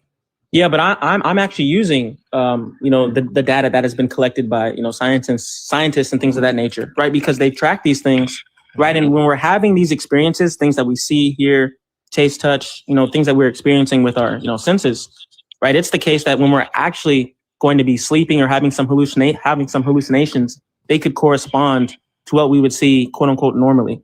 So if they correspond and they're the exact same thing and we can't distinguish, right, just off sense data, then how are you going to say that you're even awake right now?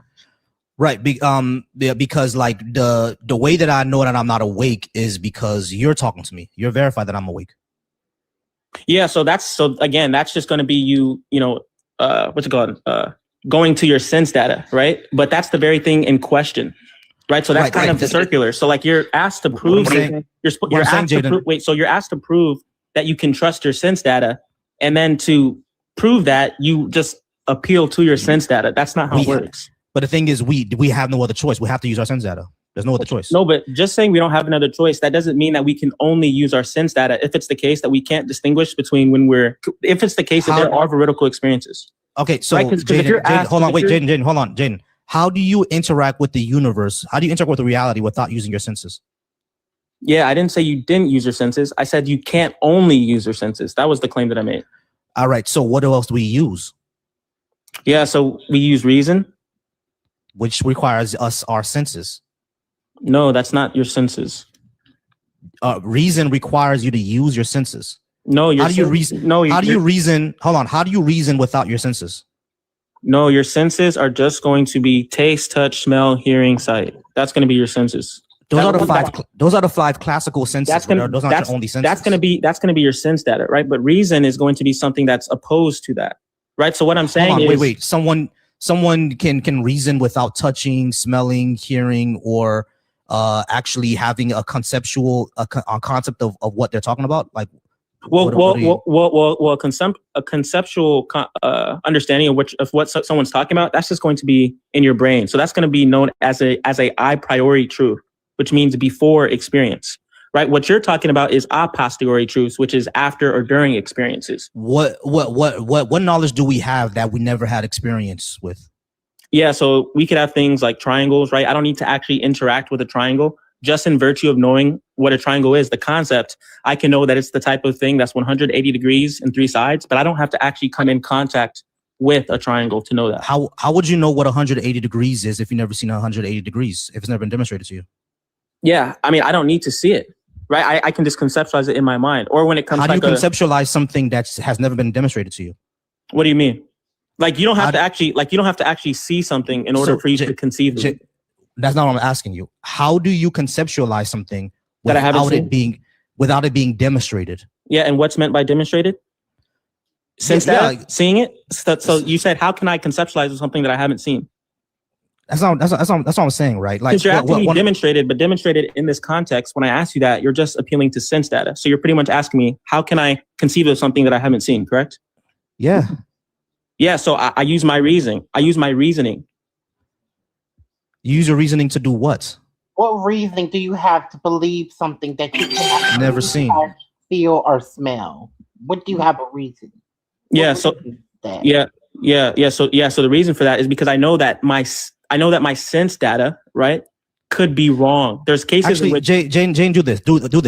Yeah. Conceptualize something right now that none of us have ever seen or demonstrated or have no type of reference for it.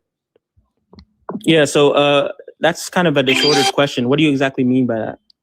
What I'm saying is that you said that we can reason things that we have zero experience with, right? All right, yeah, cool. Yeah, before, so how do you? Hold on. I wasn't done. So if you can conceptualize that none of us have ever had any experience with, right?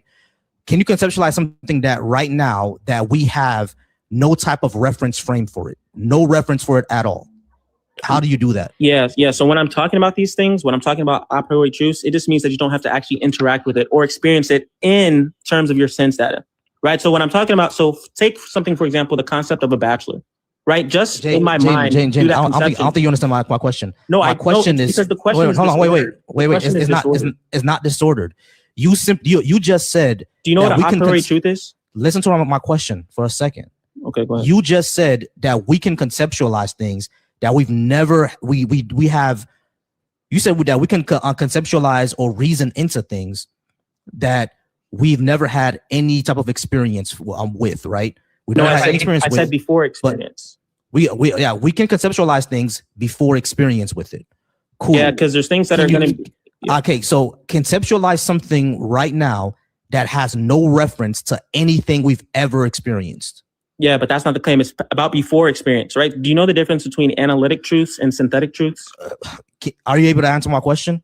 No, but the question is disordered because that's not what I said. It's not. I said before experience. That means I don't have to actually taste, touch, or smell it, right? So, for example, the concept of a bachelor. Wait. So Jaden, my question. Hold on, Jaden. Listen to my question. So my question is, so that means that for us to reason into something, we have to have some sort of reference for it, right? No, we can conceive of it, right? We don't have to actually no reference to anything. Not through sense data. That's what I'm talking about. Jane, I'm asking. Okay, so we can. You have a reference for something that you cannot see, touch, feel, hear, taste. So there's called analytic truths, which are things that you know in virtue of the conception. Right. So, for example, a bachelor. Right. It's the case that I don't have to come into contact. Jane, I don't have to smell, I have a reference for a bachelor. Jane, hold on. Jaden. I have a reference for that. Yes, I'm but asking not through you. empirical data. Wait. Yes, we do. We have reference of a bachelor through empirical data. And so you're saying in order for you to know what a bachelor is, you have to taste, touch, smell, hear. All those things to know what a bachelor is? Or is it yes, I have to hear. So Jaden, I have to hear the word married for me to know what a bachelor is. No, you don't have to. No, you don't. You don't have to hear a bachelor to know what a bachelor is. Correct. I have to hear what the word is for me to know what a bachelor is. No, that's not okay. So, this is so. You're saying. Hold on. You're saying. You know what? Go ahead. Can you give us an example of something that's before? Can you give us an example? Good morning. How y'all doing? Good evening. Yes, give me an example of before. Hey, give me an example of before experience. Yeah. Okay. So do you know what experience is? Yes. Give me an example of before experience. Okay. So what is experience? No, I'm asking you to give me an example of before experience. Okay. Sir, you brought it up. So give me an example of a before experience. You brought it up. Give me an example. Yeah, I just gave you one. The concept of a bachelor. It's the case that I don't have to actually come into contact with a bachelor in order to know what a bachelor is. But I do know that you are married. But sir, those are conceptions that you form in your mind. Those are abstract. Hold on. A bachelor is not a conception that you form in your mind. You know the definition of what a it's an abstraction. Yes, it's an abstraction. Listen, I'm not going to let you keep interrupting me. It's an abstraction. You know what a bachelor is. I want something because what you said was there are things that we can conceive of before we ever have a reference for them. I want to know. I want to know how this means that God exists. Okay. Now that was confused, right? I didn't say that was how I know that God exists. I was critiquing his point. That's what you're up here to do. Let me speak, please. How is it? No. You've been speaking the whole time. How is any of this evidence that God exists? Yeah, I'll give it to you. Because you taking this way far. How is this evidence that God exists? Let me speak. Okay, so what I was critiquing was his point that we... How is this evidence that God exists? I'm not going to let you... No, I want you to tell us, sir, I want you to tell us how is what you're saying evidence that God exists. That's what I want. Volsi, can I please speak? You can speak, but you have to answer her question. You have to answer my question. I keep getting muted. I can't speak if I get muted. Okay, I'm sorry. Everybody pause real quick. Okay. Yeah, you can't speak unless you keep getting muted, but she's going to keep doing that because you keep going back to I was critiquing this. Don't worry about me no more. Her question is, how does anything of what you're saying lead to a God? Answer that question. Yeah, but that's where it's wrong, because that's a disordered question, because I didn't say that. That's Sir, what, you no. said every question was a disordered question. I'm asking. Can I please speak? I am asking you for Please your let me evidence speak. of God. Please. No, I'm asking you for your evidence of God, because you came up This is here annoying. Can I speak? and you Please. you came up here and said you disagree with the fact that there is good evidence for God. I am trying to figure out, where is this evidence? Can I please speak? Where? Okay. You said you disagreed with the fact that there is no good evidence for God, which lets me know that you. No, can I speak? Which lets me know that you have good evidence for God. Yes, I do. Okay, so where is it? But it's not the case. But it is not the case that evidence only comes to James, stop. Okay, I'll give you the argument. I'll give you the argument. Let's just give us the evidence for a God. Okay. And all right, cool. So you have an argument. You think an argument is evidence? Yes, I have an argument. Okay, cool. I have an argument. Yes, just give us the philosophical argument. Go ahead. Okay, so the first point of the argument, right, is just going to be established that change exists, right? So change is just going to be the actualization of a potential, right? So there's going to be 4 types of change. There's going to be qualitative change. There's going to be change in terms of location.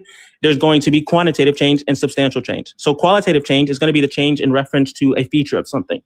We can think of a hot coffee, right, becoming cold, right? The coffee is hot in actuality, and it has the potential to be cold. But once that is actualized, that is going to constitute change, right? The actualization of a potential. Quantitative change is going to be change because you can touch it. No, let me give the argument. Go on mute. No, don't tell her to go on mute. She's a mob bitch. Don't do that. Don't do that. Let me give the argument. Let him give the argument. Don't you ever do that. Let me give the argument. Let him give the argument. Let him keep talking until he's done with the argument. Go. Yes, be quiet, please. Right, so there's going to be change. You're not going to tell anybody to be quiet on my stage. I'm going to just drop you, babe. I'm just going to drop you so you can go talk to your mama the way you think you could come talk on here. I'm just going to drop you. I'm just going to drop you because you're being disrespectful. I asked her to let you finish with the argument, right? So go ahead and finish with the argument. All the fucking meta is not necessary because you don't talk to your Nigerian mama like that. So don't talk to us like that. Who said I was Nigerian? All right, don't worry about it, Jayden. Bitch, you're laughing. So Jayden, go ahead and tell us what your argument is, but do not be rude to the mods. Don't tell them to be quiet because this is not your stage. This is mine and this is theirs. We're all good and well now, right? We get it. So you were on the actualization of a change. Go ahead and tell us how that leads to a God now. Yeah, sure. Okay, so first is just to establish that change exists, right? So the 4 types of change, qualitative, just going to be a change in terms of the features, right? A hot coffee has the potential to be cold.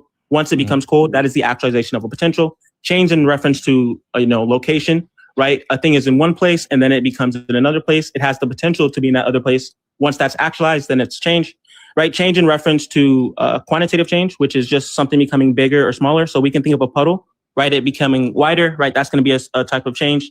And then substantial substance. So we can think of you hitting a fly with a fly swatter, right? Taking it from an alive state to a dead state. So that's the first part. So do you agree that change exists? Sure. Okay. So from that, when we think of change, right? In these cases where we have change, it's the case that something changes if it's the case that it's acted on by something actual, right? So in the example with the hot coffee, right? With the hot coffee becoming cold, right? So it's the case that it's in a cold room, right? And that temperature acts on that coffee to make it cold. But the cold room is cold in actuality. Yeah. Okay, Jane, pause for me. Okay, calm. So, yeah, I got you. Everything he said was based on sense data. Sense data, you can confirm that the coffee is now cold because you could see, touch, feel, and taste. You could taste and feel the difference in the temperature. Yeah. So, here's the thing. The reason why I pause you is because I know where you're leading with the change exists and everything like that. Right. So you're kind of reaching towards the unmoved mover. Is that what you're trying to go towards? Yeah, the hierarchical yeah. Or so per se. All right. So the unmoved mover. All right, cool. So now let's go ahead and demonstrate this unmoved mover. How do you do that?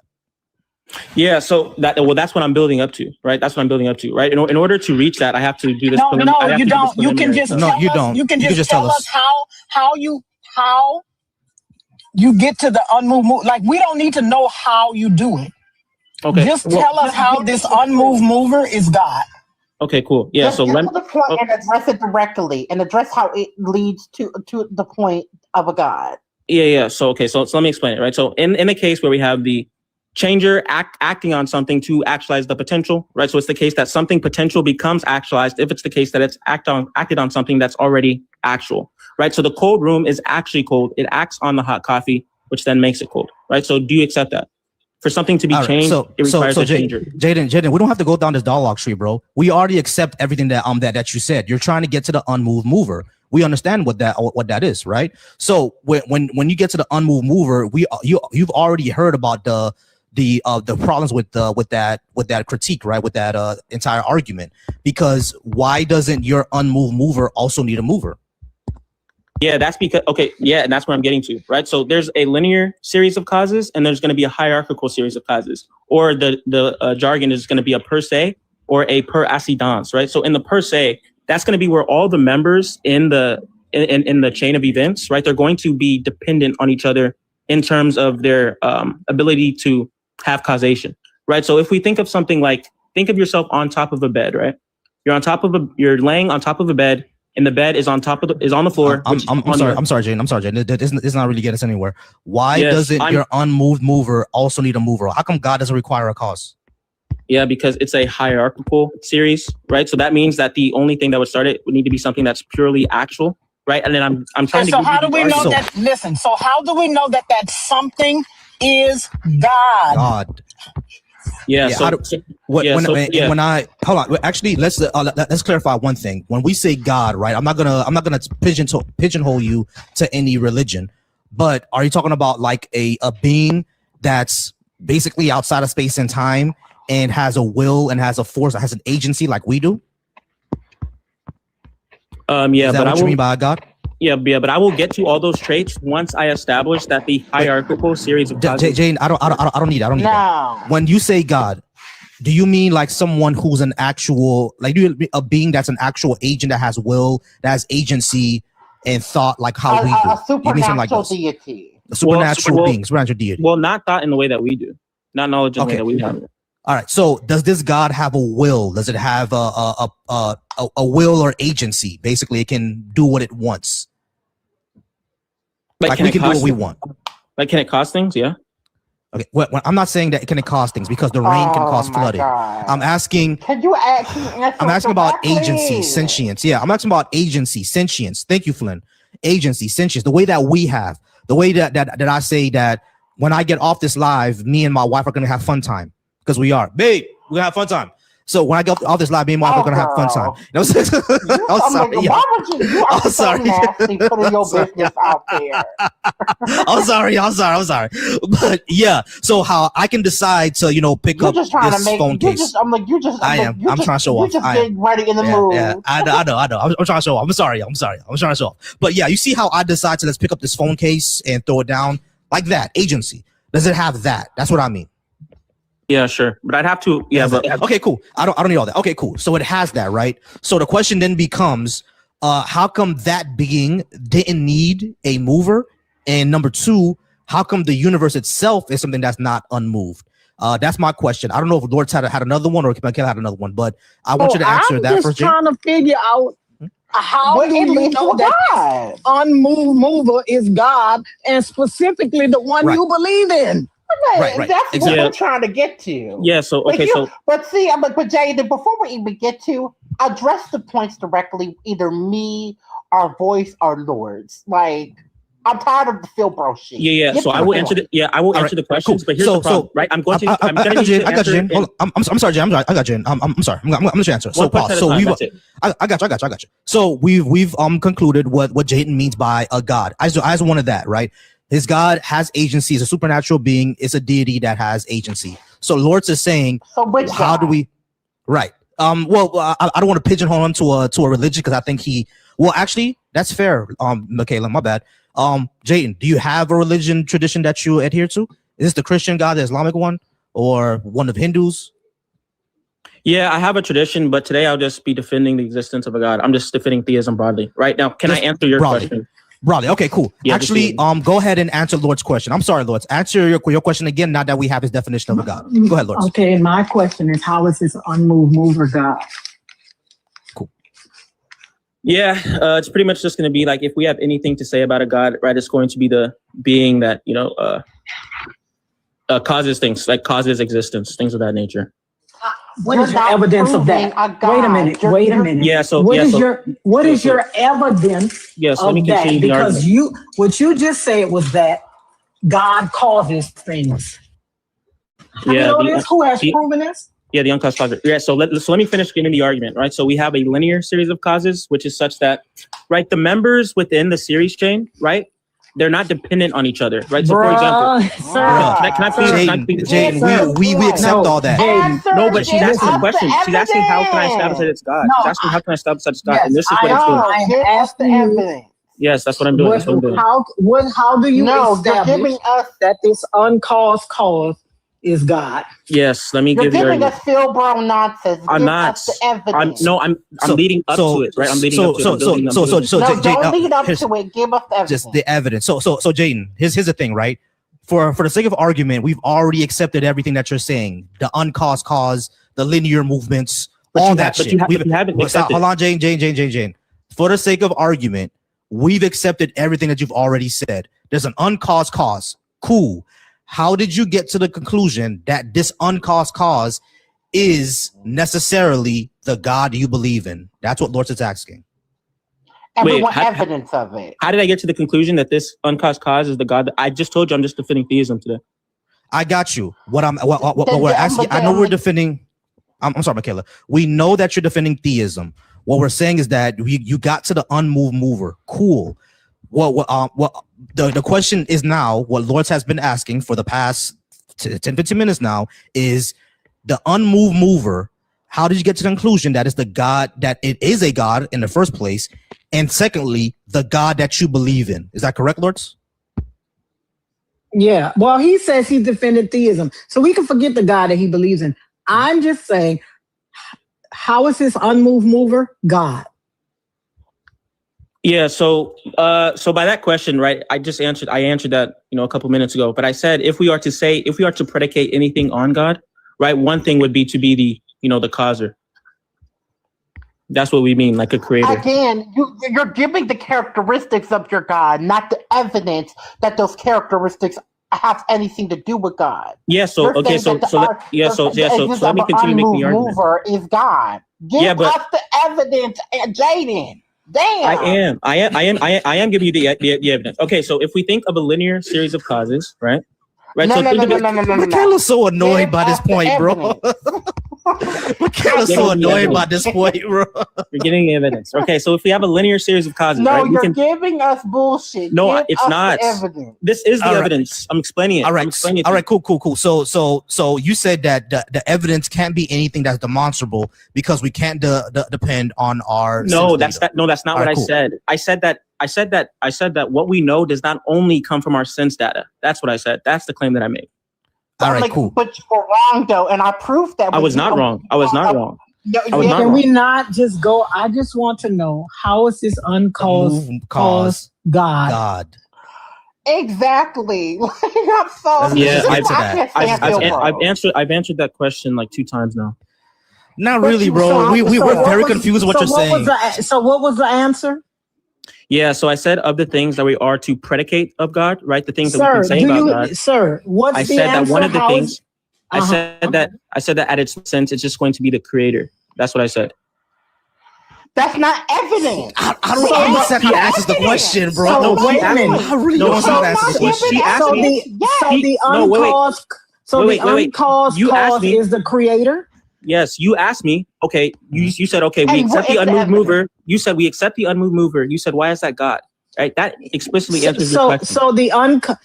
So because the unmoved mover is a creator, that means it's God. Yes. Okay. So what's the evidence that God is a creator? Yeah, so that goes into the hierarchical series of events, right? So yes, what is the evidence that God is a creator? Yeah, so would you guys actually like to hear it, or are you just going to keep interrupting me? No, I just want you to give it. I don't want you. Wait a minute, Michaela. I just want you to give it. I don't want you to ask me anything because you said you had evidence. Yes, I do. Can I just give it? Okay, Can I just give it? yeah, give it. Give it to me. Okay, right, yeah. So let me just ask this question, right? Because so the unmoved mover is God. So her question was, how do you know your unmoved mover is God? And you said that because God is the creator. I have an issue with that, but let's just go ahead and accept your question for now, right? Go ahead and now answer Michaela's question. What is the evidence? I mean, I'm sorry, not Michaela, Lord's question. What is the evidence that God is a creator? Yeah, so it's pretty simple, right? Okay, and I just need time to actually explain it.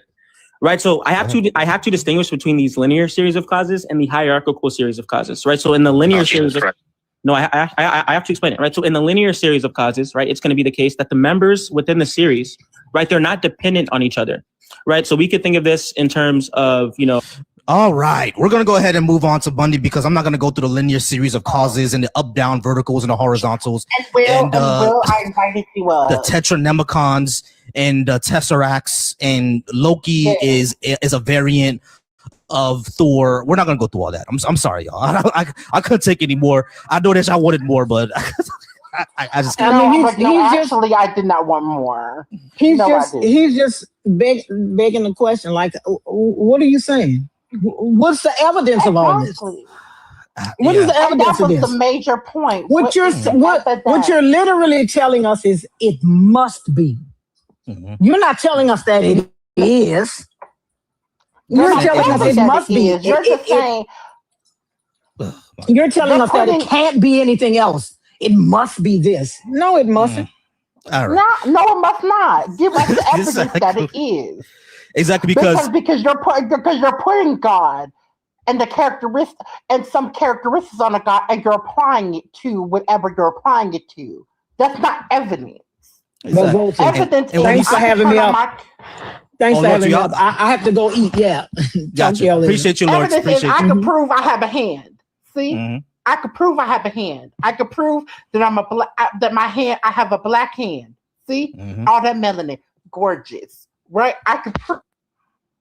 Yeah, you can prove that. Exactly. All right, cool. Let's go ahead and move on to Bundy. Round 3, Bundy. All right, round 3.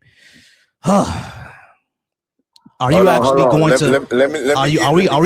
Are we going to? Because I'm driving real quick. Give me like 5 minutes because I want to be focused when I'm talking. So you can go ahead and talk. Just give me like 5 minutes. I'm on the road. You can hear my car in the background. Give me 1 second. All right, cool. Someone else what was up here. I'm not sure what happened. Oh, I invited Will up. I did invite Will from the comments up. Oh yeah, Will, you can go ahead and come on up, Will. Let's go ahead and discuss it. I didn't know if he got the invite, but yeah, I invited him again. Will, go ahead and come on up so we can talk. A little bit while we're waiting for Bundy. Will, go ahead and come on up. I see your favorite fan baptized as bad. Oh my God. Yeah. Our fan baptized.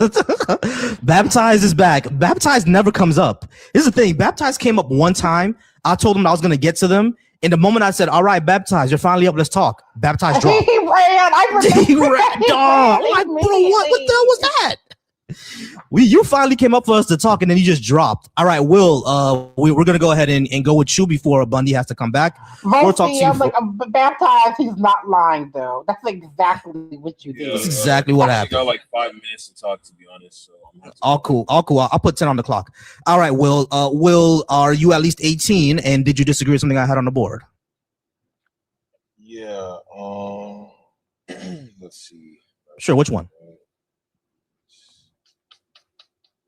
There's no good evidence for it. We're talking mainly about the God one in the comments. Oh, he was talking about the God one in the comments. Okay, cool. Yeah, I don't think there's any good evidence for a God. No one has ever presented it. Even the last person who was up here did not present good evidence. He was just saying that it must be this way just because, for reasons. So what evidence do you think that there is a God or a creator or anything like that? Okay. So evidence for a God would be the universe can't be eternal because. Hey, Will, I'm sorry. I'm sorry, Will. Can you speak up just a little bit? Yeah. Can you hear me? Yeah, you're just very low. I think it's because I'm in my car. Hold on. Yeah, if you're on your car Bluetooth, it could do that. It could do that sometimes. But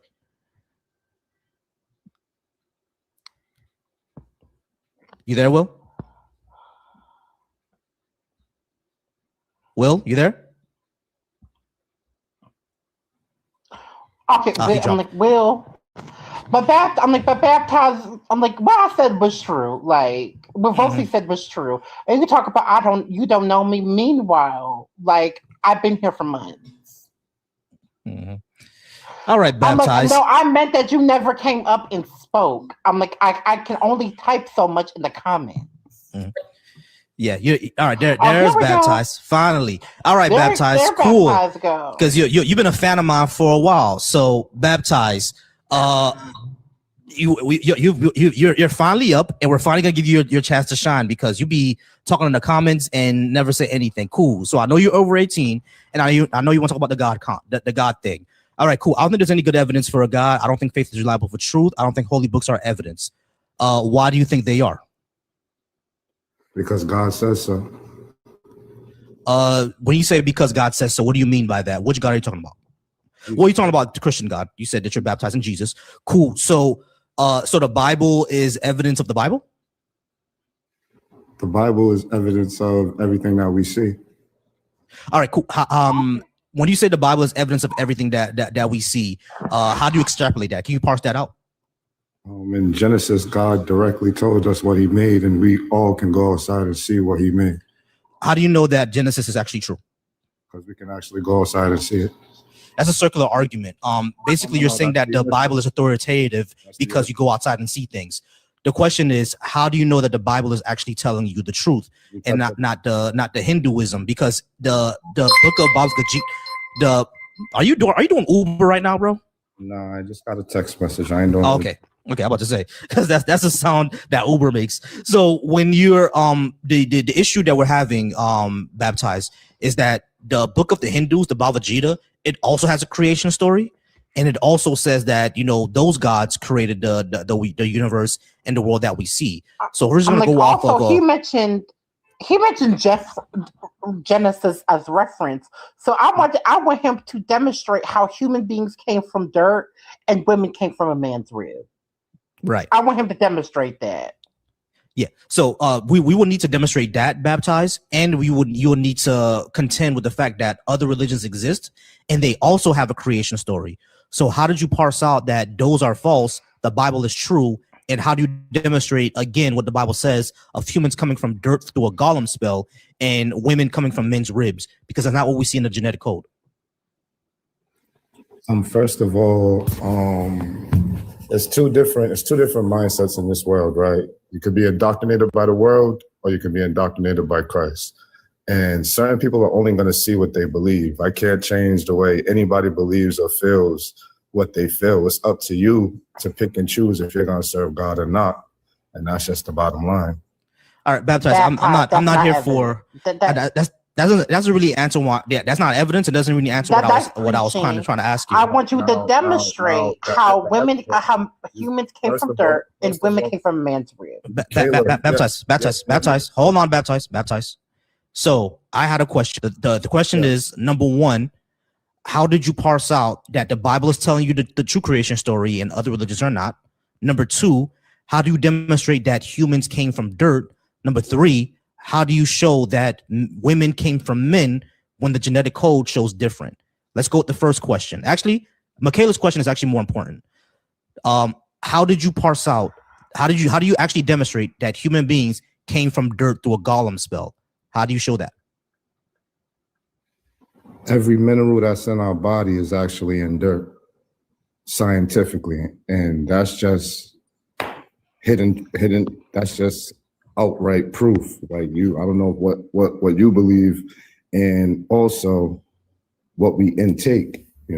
Our our bodies intake the earth. That's what we eat. You know, we eat trees, we eat fruit, we eat vegetables, we eat animals that die and go back into the dirt. They go into our body. Now, also, God said, God's word is the undeniable truth. God said he created us out of the dust of the earth, and he breathed his breath through man's nostrils, and man became a living soul. Then he laid down Adam, put Adam in a deep sleep, took of Adam. We know the creation story. I know, but you asked me a question and I'm giving you the answer. Do you mind? Yeah, I do mind, because it actually doesn't actually answer the question. When it comes to let me answer.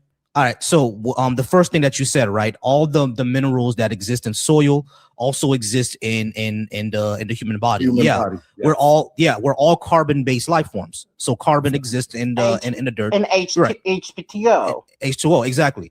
However, vitamin D comes from the sun, right? It doesn't come from the soil. It comes from the sun. So when you say that all the minerals that we need is in the dirt, that's only true because of the sun. Not only that,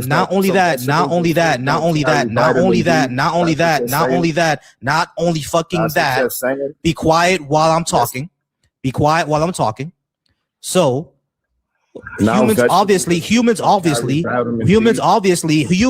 cannot eat dirt, right? Stupid. So humans can't eat dirt. So because humans can't eat dirt, obviously, saying that we came from dirt simply because soil carries minerals does not show that we came from dirt. That's number one. Number two, when it comes to humans, right? When it comes to humans, what the genetic code shows is that we actually start off as female before we start off as male. So when it shows that the embryos actually all start off as female before they become male. So because of that reason, it would be impossible that females come from humans. Stay on because mute. We're just gonna drop them. Yeah, that's waste of time. All right. But he got triggered because you contradicted his statement, and his brain couldn't take it. Pretty much. All right, Bundy, are you done? When you brought up vitamin D, and I'm like, and then you brought up that all human life forms start off as female.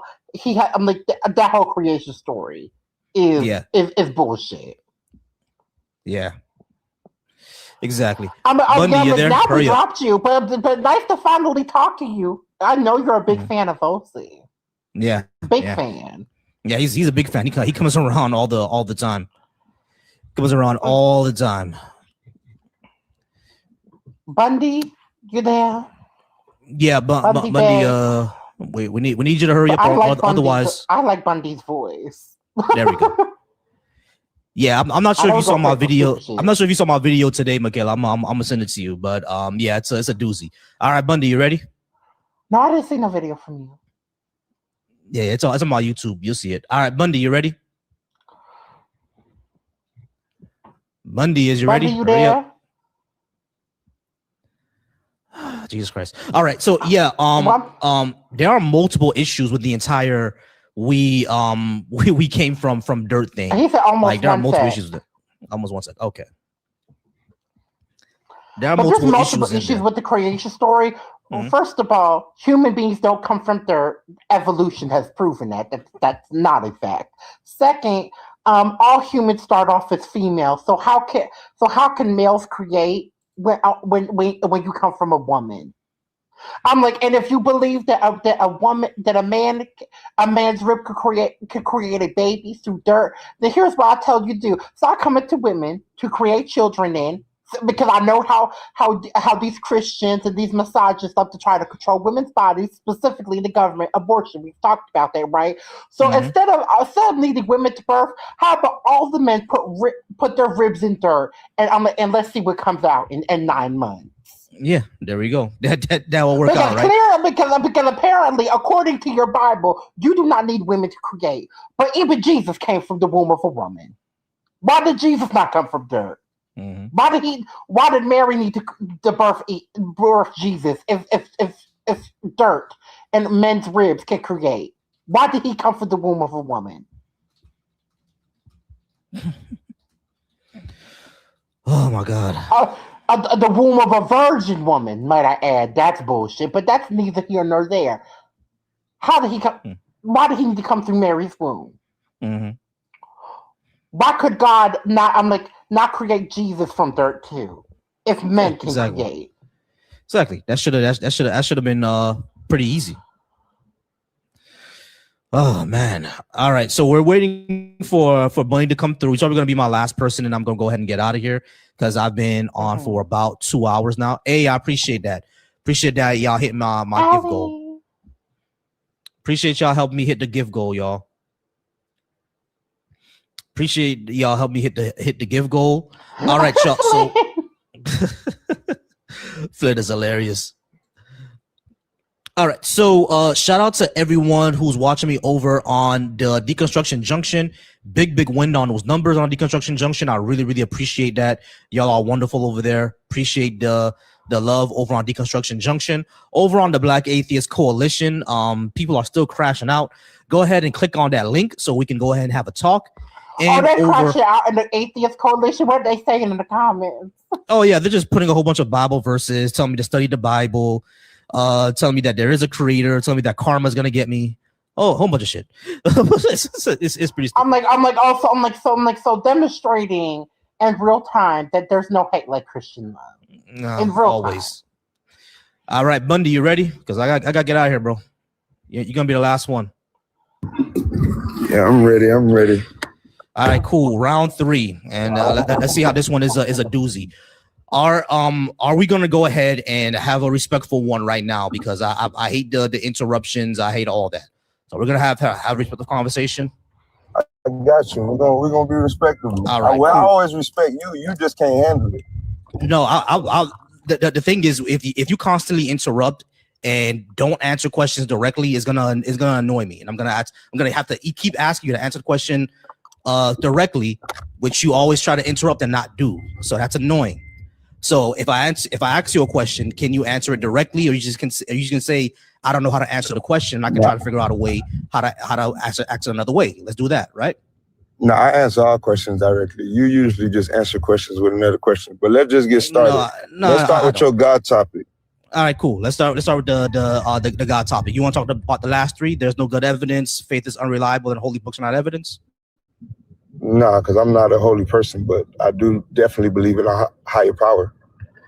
All right. What is the higher? Let's ask this question: is Jesus your Lord and personal Savior? No, hell no. Okay. So you're not a Christian. Cool. No. But you believe in a higher power. How would you describe the higher power? So which God? What you mean, which God? There don't need to be a name for which. I mean, there's multiple gods, but you just said there's no evidence of a God. Right. I don't think there's any evidence of a God. But there's multiple gods. So how is there multiple gods? We're talking about the fact that human beings have came up with multiple God concepts, like Zeus, like Thor, like Olodumare. But those are demigods and different type of mythologies. I'm talking about just a higher power period. Because where do you believe we came from? Monkeys, right? No, that's actually a lot more. That's an oversimplification. Hold on, but do you believe we come from monkeys? Yes or no? No, that's an oversimplification of my position. You don't believe that?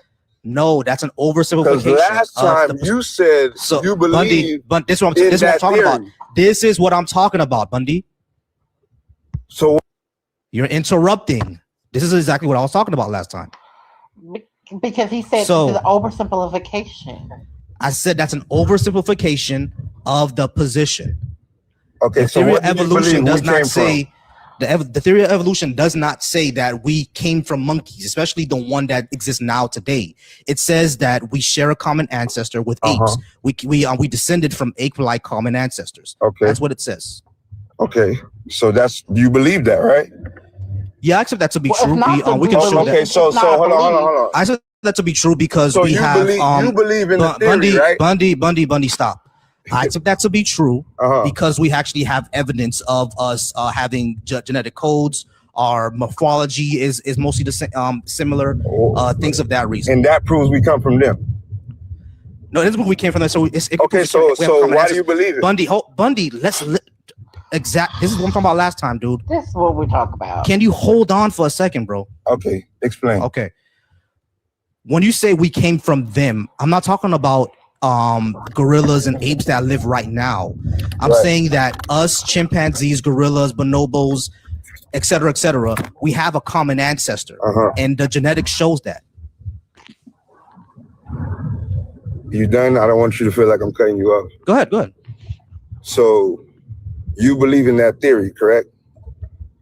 Yeah, except that theory is correct. I don't have any evidence of anything else. Okay, but you understand that it's a theory and not a fact, right? Right. That's not how scientific theories work. How do they work? Scientific theories explain facts. So why is it a theory and not a fact? Explain that part. Because the reason why it's a theory is because theories are explanations and facts are observations. Okay. So it's basically like things go up and fall down, right? We know that things fall down. That's a fact. And that's a fact. That's gravity. The theory, that's a fact. right. So that's a fact, right? The theory of it is gravity. The theory is gravity. Is gravity. The theory is not gravity. Gravity hold on. Listen. Gravity is when things fall down, right? When things fall down, that's a fact of life, right? The label that we put on it is gravity, right? And gravity is a theory. The theory of gravity states that matter attracts matter, right? And relativity states that relativity actually corrected gravity to say that space-time is curved. And that's why matter attract matter. That's what theories are. They explain facts. Theories are opinions. Theories are not opinions in science. In science, theories are not opinions. And when it comes to scientific theories, they're not opinions. What is the definition of a scientific theory? Is it a fact? Sure. Yes or no? No. The definition of a scientific theory is a comprehensive, well-substantiated explanation of some aspect of the natural world built on extensive evidence, facts, and repeated testing. But it's a belief. No, it's not. Yes, it is. Did you hear me say belief anywhere in there? You don't have to say it, but that's what it is. But hold on. How is a concrete? Hold on. But Bundy. Let me ask you this question. Bundy, slow down. A well-substantiated explanation of an aspect of the natural world built on extensive evidence, facts, and repeated testing. How is that an opinion? It's an opinion. A scientific theory is a goddamn opinion. All right, so Bundy, this is, and we've just demonstrated. So Bundy, stop. This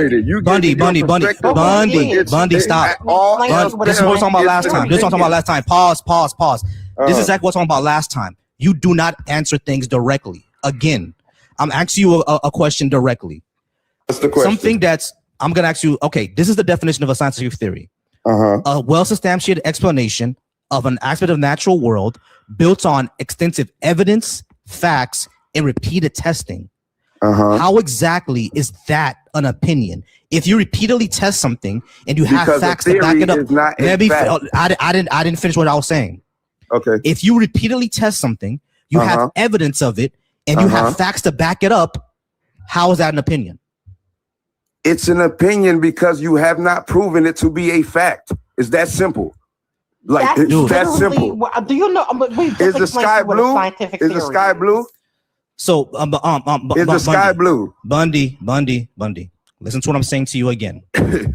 If you have evidence of United States, Bundy, listen. If you have evidence of something and you repeatedly test it, if you repeatedly test an explanation and you have evidence of that explanation, let me finish what I'm saying. Because they are scientific. If you let me finish what I'm saying, if you repeatedly test something and if you repeatedly test something and it's backed by factual observation, how is that an opinion? It's an opinion because they have not confirmed it to be a scientific fact. That's why it is still a theory. How they have not confirmed it if there's evidence and it was repeatedly tested? Because it is not a scientific fact. It is still a theory. That's not how that works, bro. Again, a theory. Okay, hold on, Bundy. Still a theory. Bundy. Listen to what I'm saying to you.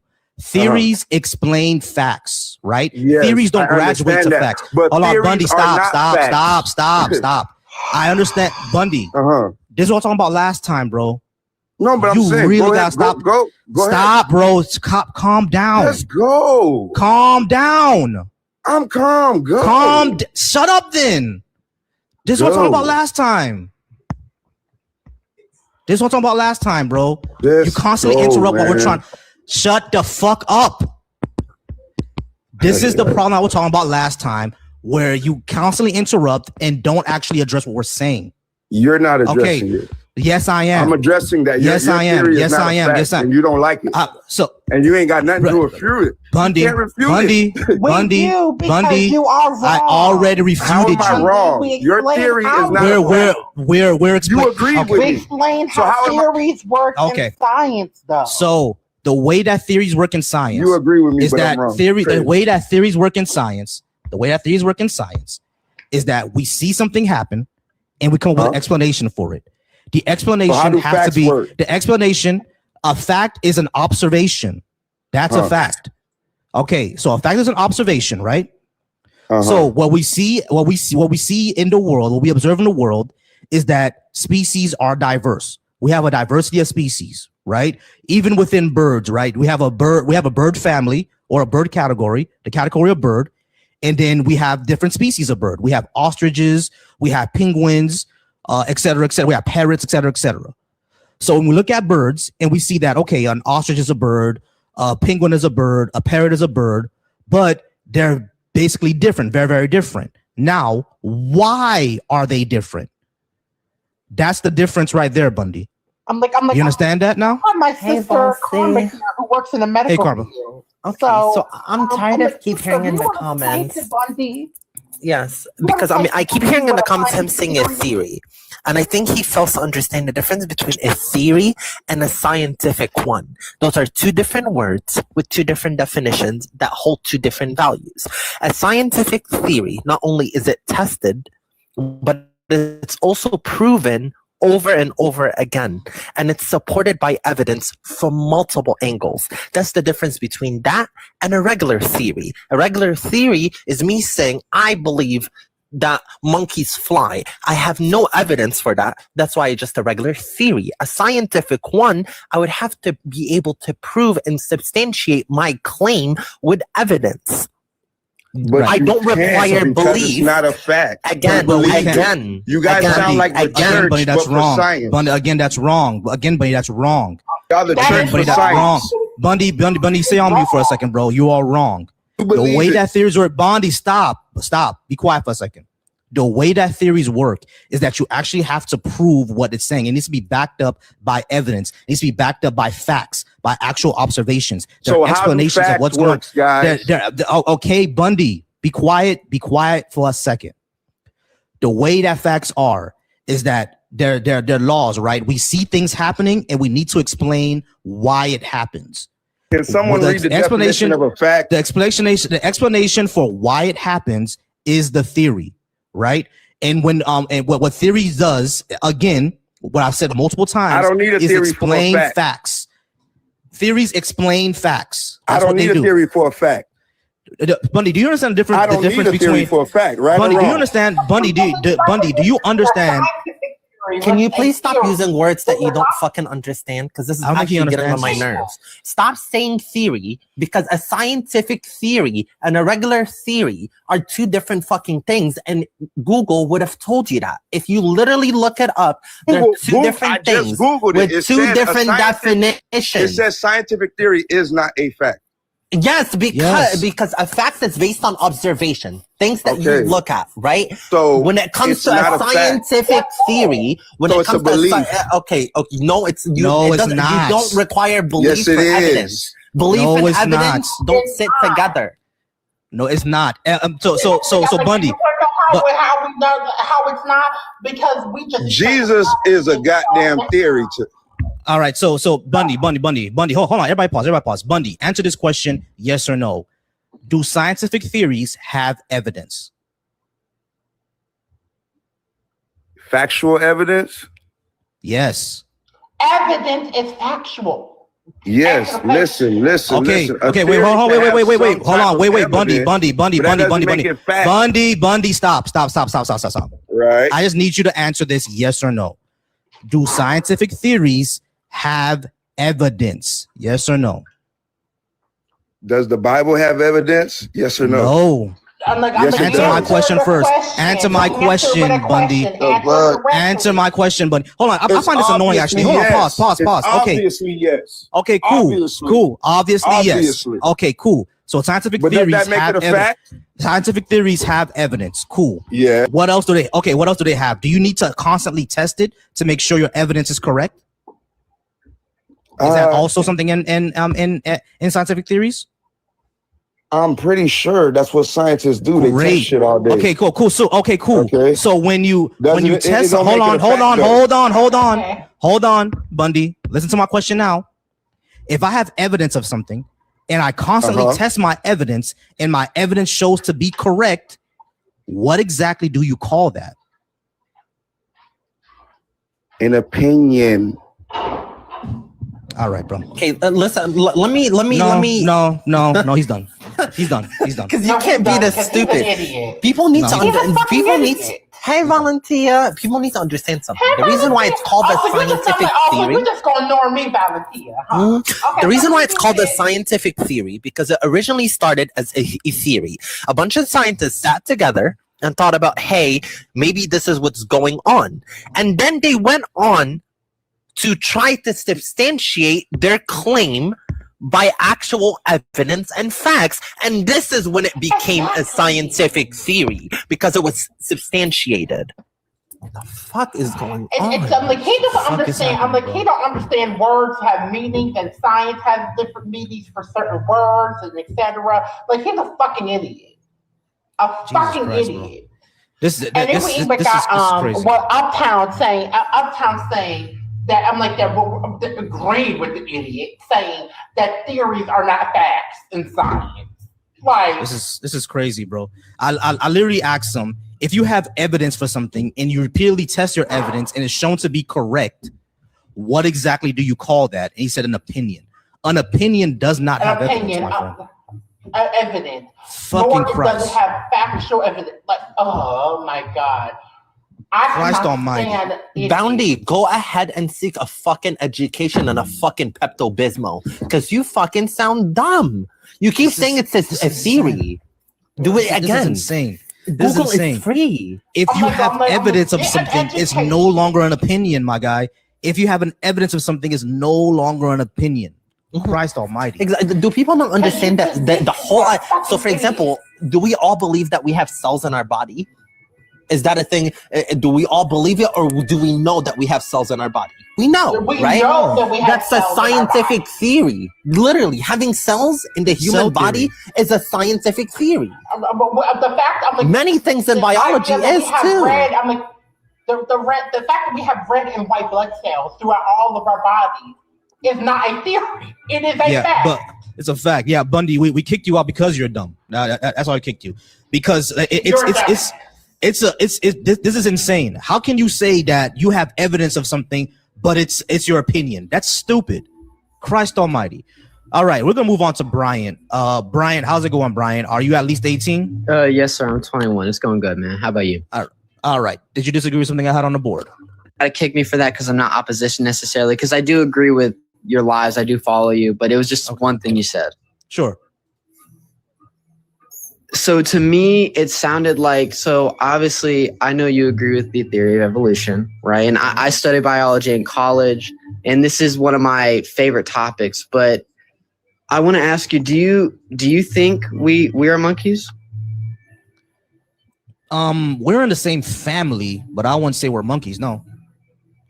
Okay, so all I want to say is I'm not trying to critique you or anything, but I would say that based on my research and what I've learned, right, is that necessarily we are monkeys, right? And this is due to something called the law of monophylology, right? Which is just phylogenetics, right? And monophylology is just a specific category of that. And because that we see in the fossil record that monkeys came before us, right? There's two groups of monkeys. There's New World, Old World. And Old World monkeys. We come from Old World monkeys came before. We come from Old World monkeys, yeah, because our noses are down. Necessarily, New World monkeys came before. That's what we can see in genetics, right? And we come from Old World monkeys, right, which split off from New World, right, and essentially went down their own path. And apes would have come from Old World monkeys, right, because apes spawned in Africa. Old World monkeys developed in Africa.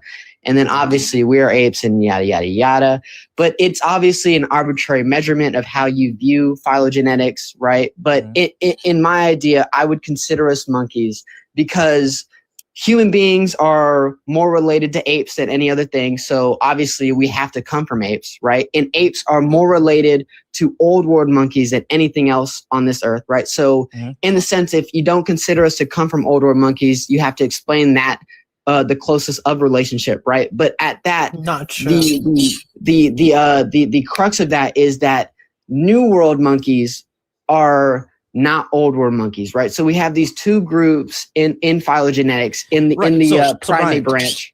So Brian, yeah, we're primates, right? We're in the primate branch, and we're in the monkey branch of the primate branch, right? So yeah, sure, you can say because of those phylogenetics we're monkeys, but at the end of the day, that would mean that if we go into that, right, I can say that I'm Nigerian because that's where my genetics came from.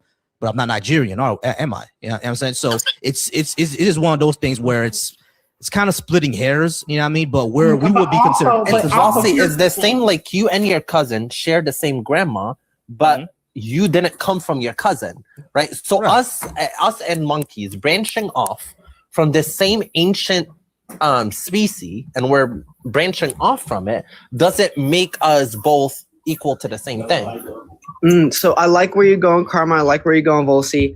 So to add to that, what I would say is that the fact that me and my cousin both come from our grandma makes us directly related to her, right? So if we wanted to make a new species and say it starts right off at my grandma, then me and my cousin are a part of this new species because of the law of monophyly, which states that you cannot evolve out of a clade. Not if you both evolve differently. No. Yeah, but that's the point that you're making. It's a totally different different ball game. Meaning, let me explain it in a different term. If you and your cousin start branching off, and now the descendants of your cousin are now developing like a third nostril, a third eye, right? Different body parts, different skin texture, totally different hair, right? And your DNA is now evolving totally different, and you're evolving the same way you are. You guys are now on a totally two different lane. You guys can't live in the same climate. You can't survive the same climate. You can't eat the same food. You can't because you now evolved on two different levels, two different aspects and spectrums. Yeah, of course. So what I would say to that is, but Brian, go ahead, Michaela. Sorry, Brian. Because here is the thing. Here's the thing, right? We are like Karma just explained. We evolve separately, so we are no longer the same thing. And to bring that point home, can humans and apes procreate? Can they procreate with one another? Of course not, right? This is just due to the difference in chromosomes and genetics, right? The way we've gotten. But they can't procreate together because they're no longer the same thing because of evolution. Exactly. That would be the same thing also with you and your cousin. After you guys both evolve on two different spectrums, on two different lanes, you guys wouldn't be able to procreate. You guys wouldn't be able. Would you guys share some parts of the DNA? Absolutely. You would guys share a small percentage of DNA after evolving for so long. Yes, but that doesn't make you the same exact thing anymore, if that makes sense. Of course, I see where y'all are coming from, but it's in the same logic that we still consider dogs wolves. And yes, dogs and wolves can procreate, right? But it's in the same way that we consider dogs, coyotes, wolves, and other canines, right? The fact that they all evolved from a common ancestor, and some of them, though they cannot procreate, through the law of monophyly, which states, just to put it simply, that if you evolve from something, necessarily what that thing was, you are, in the same way that birds are still dinosaurs. But that's when DNA becomes important. We would have to look at the similarities between the DNA of a wolf and the DNA of a dog, and then we would have to compare that between the DNA of us as humans and the DNA of apes. And then we would see where's the evolution? Because again, different species evolve totally different. We as humans evolved in a totally different lane than apes did, right? Could have apes evolved differently? Yes, because evolution is unpredictable, as science knows as of current day. We don't know everything that we want to. We know obviously a huge part, but there's also another huge part that we don't know as much on. If that makes sense. No, that makes sense. And I would say that, so I'm assuming you still consider us humans apes, right?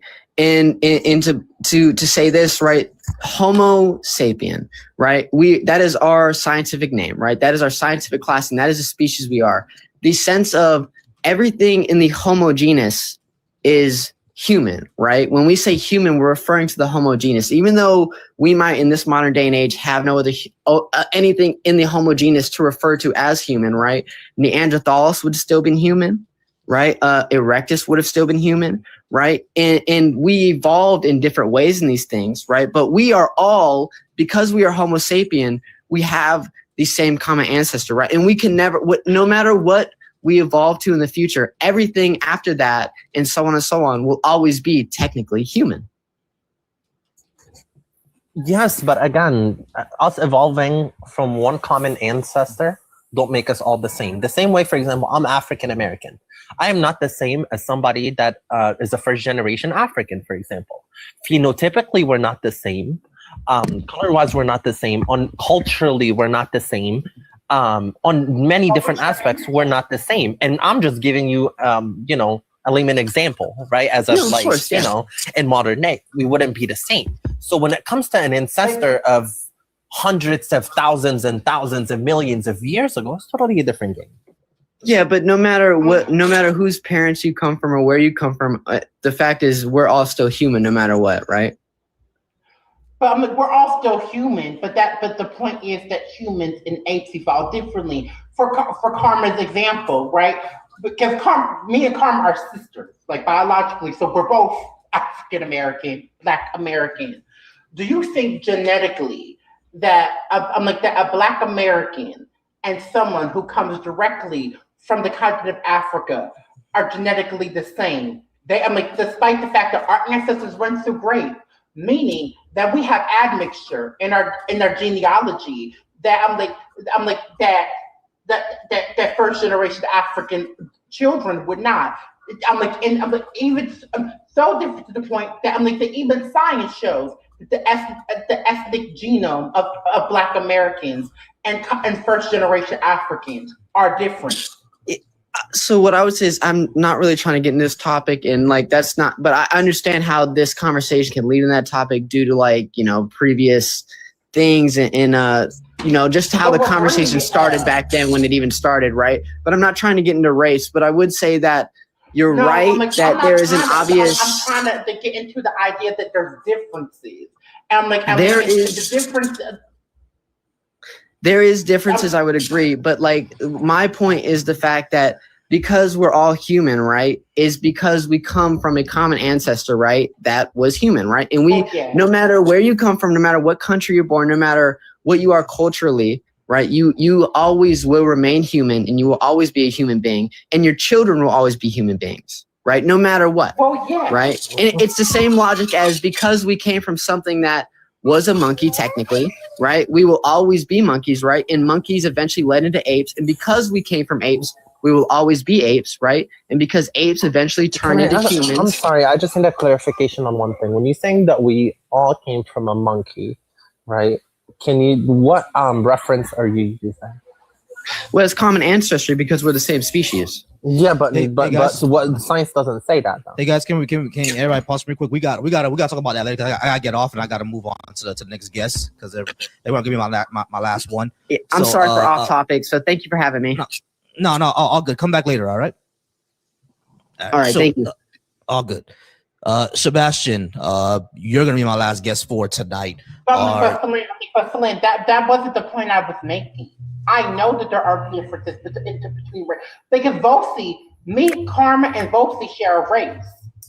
There are ethnic and cultural differences between us. So that's not I was bringing that up, like in relation to the idea that because of evolution, right? Humans evolved from apes, meaning that there was a change that took place, right? Mm-hmm. That humans and apes are different because we no longer are the same thing. We evolved separately. That was the point, and that was my point of bringing up the difference between having African ancestors that came to America with me and Karma 400 years ago, right? We had an ethnogenesis. A change happened ethnically. Right. And so I was bringing that up to show the first point. All right, so we got to move. I'm gonna get this Sebastian. Of course, Bundy is now harassing me on Facebook, but fuck him. But Sebastian, he's on Facebook. Yeah, he's on my Facebook harassing me now.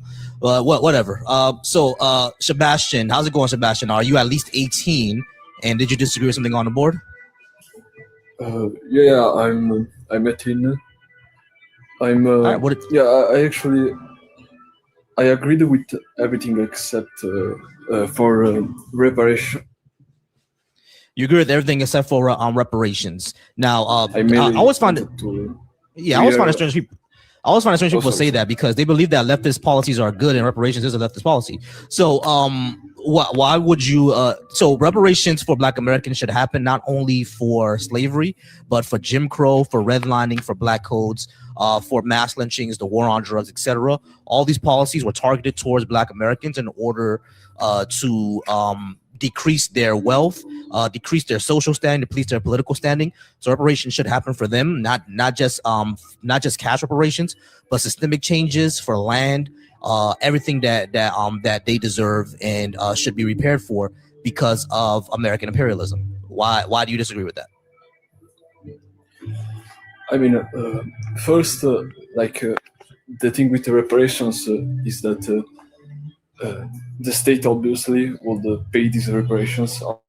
However, the money that the state gets come from regular citizens, and I just don't understand why a U.S. citizen that is alive today who probably had nothing to do with slavery or even more recent facts should be paying for something that he didn't commit, that he is not at fault for.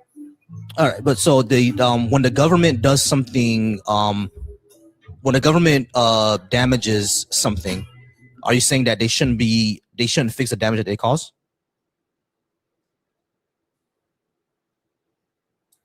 This is giving a little white. What do you mean fixing? Because okay, so hold on, Sebastian, I need you to understand my question.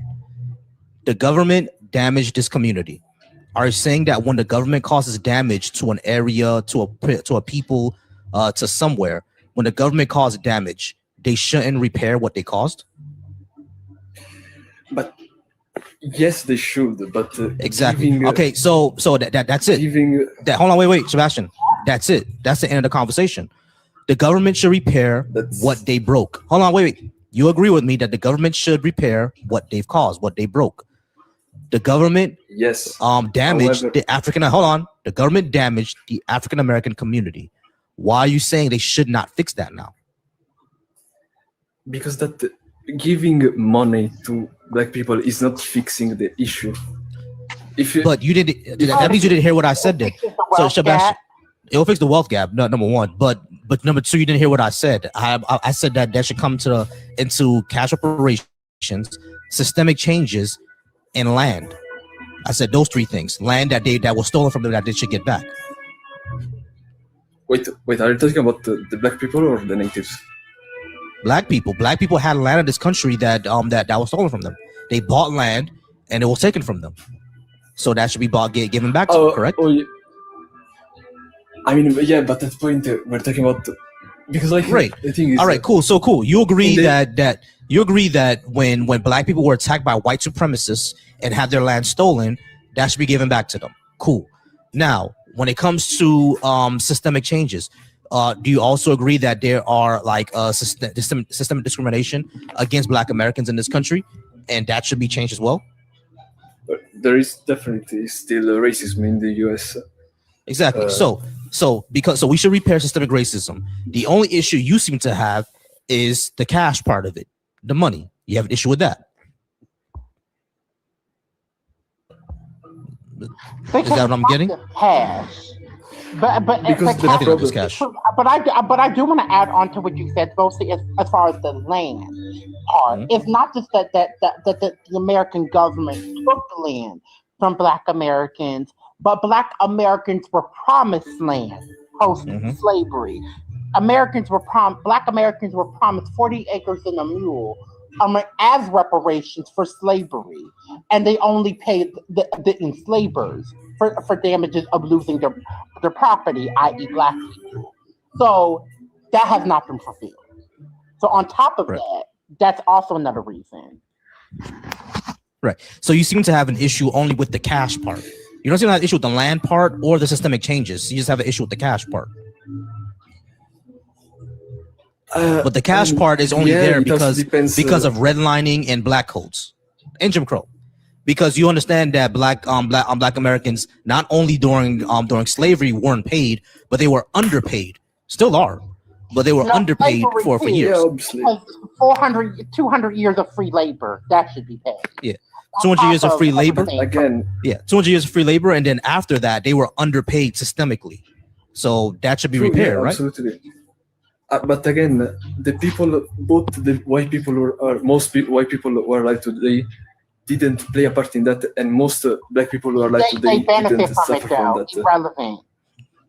They benefit from it. And Black people today are still experiencing the effects of slavery, and even genetically. I'm like, there's a thing called epigenetics. So Black people in America still experiences the effects of their enslaved ancestors, even genetically. So yes, they should have to pay for that. They need to pay money for damages. What is the issue? But the thing is, first, white people actually also suffer from the effects of slavery, and it is because if you look at slavery, they it was benefit in the south of the U.S. No, let me explain. Slavery was in the south of the U.S. Slavery, what it does, it doesn't it removes the incentive that you have for industrialization, because there's no need for that. So the south of the US remained rural, and that's why the south of the US is poorer than the north. That's why slavery generally also hurts white people today, because they live generally in a poorer area. But they had a 400-year head start. So I'm like, so that's not relevant. The fact of the matter is, every white person in America still benefits from slavery today. I'm like, the fact of the matter is, and the fact of the matter is the things that we talked about, like systemic racism within housing, within within the American healthcare system. Those are all effects of slavery that they benefit from. They benefit from it.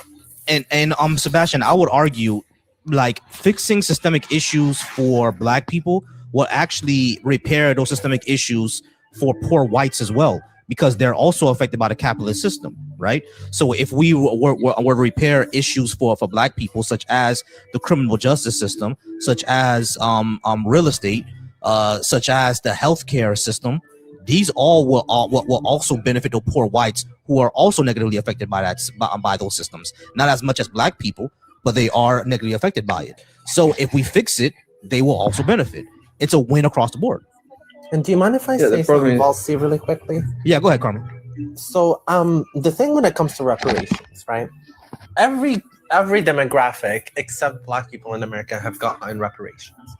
When we look at World War II, the Japanese Americans received reparations. When we look at the native tribes, they also received some degree of reparations. The Alaskan natives, the victims of forced sterilizations, and etc. And we can keep going and going and going, right? Also, the slave owners that owned us received also reparations. I mentioned that earlier too. And also, so when we look on like an aspect, right? When we look in Germany, for example, when we look at Jewish people, they also received reparations, but not anybody denies the Schmolocaust or says anything Schnazi-like, they are imprisoned immediately. There's no question. There's no left or right. We have white tea supremacists in America rioting in the street and having protests in the street talk about white man fight back. So my thing is, why do other people that come here have to pay for reparations? Because one, if you just came to the United States, well, you should have then done a better research knowing the history of the country that you're going to and knowing damn well that you might have to pay reparations for the people that this country hurt. So it is only your fault for coming over here, not being educated on the country and the history of this country and the oppression that it caused. Everything in this country is built by African American people and enslaved African American people, to be exact. Generational trauma is a thing. Redlining is still a thing. Racism is still a thing. Move here. Exactly. Racism is still a thing. All of these things are still a thing as of modern day. The first and prime example of that was the last election. The first thing that was questioned about a black woman was her race, was what she looks like, her laugh. Michelle Obama till this day is still being called a man. So again, this is all racism. This is all misogynoir. These things are still present. They're not dead. It's not like we're living in a society where racism does not exist and we're sitting here as black people and we're talking about, I want my reparations. No, this is not to feel better. This is to fix our communities that we have now. This is to fix the destruction that America did to Black Wall Street. This is to fix the destruction that America did to Black neighborhoods till this day. The reason why we have the ghetto is because underserved Black communities. Gentrification is a thing. Redlining, right? But this is the point I wanted to make, right? And I'm like, and Andrea, I kind of touched on that point, Andrea, in the comments, but I do want to say this. Every person that immigrates to this country is not only benefiting from slavery, but benefiting from everything else that Black Americans have done in this country. If you are coming to this country, especially as a non-white person, post 1960s, you are benefiting from the blood of African Americans. That is not an opinion. That is a fact. Why should people be allowed to come here, including other Black people, mind you, be able to come here, benefit from the society that we build, and we can't? That makes no sense. Mm-hmm. Oh, sorry. Sebastian, does all make sense? Yeah.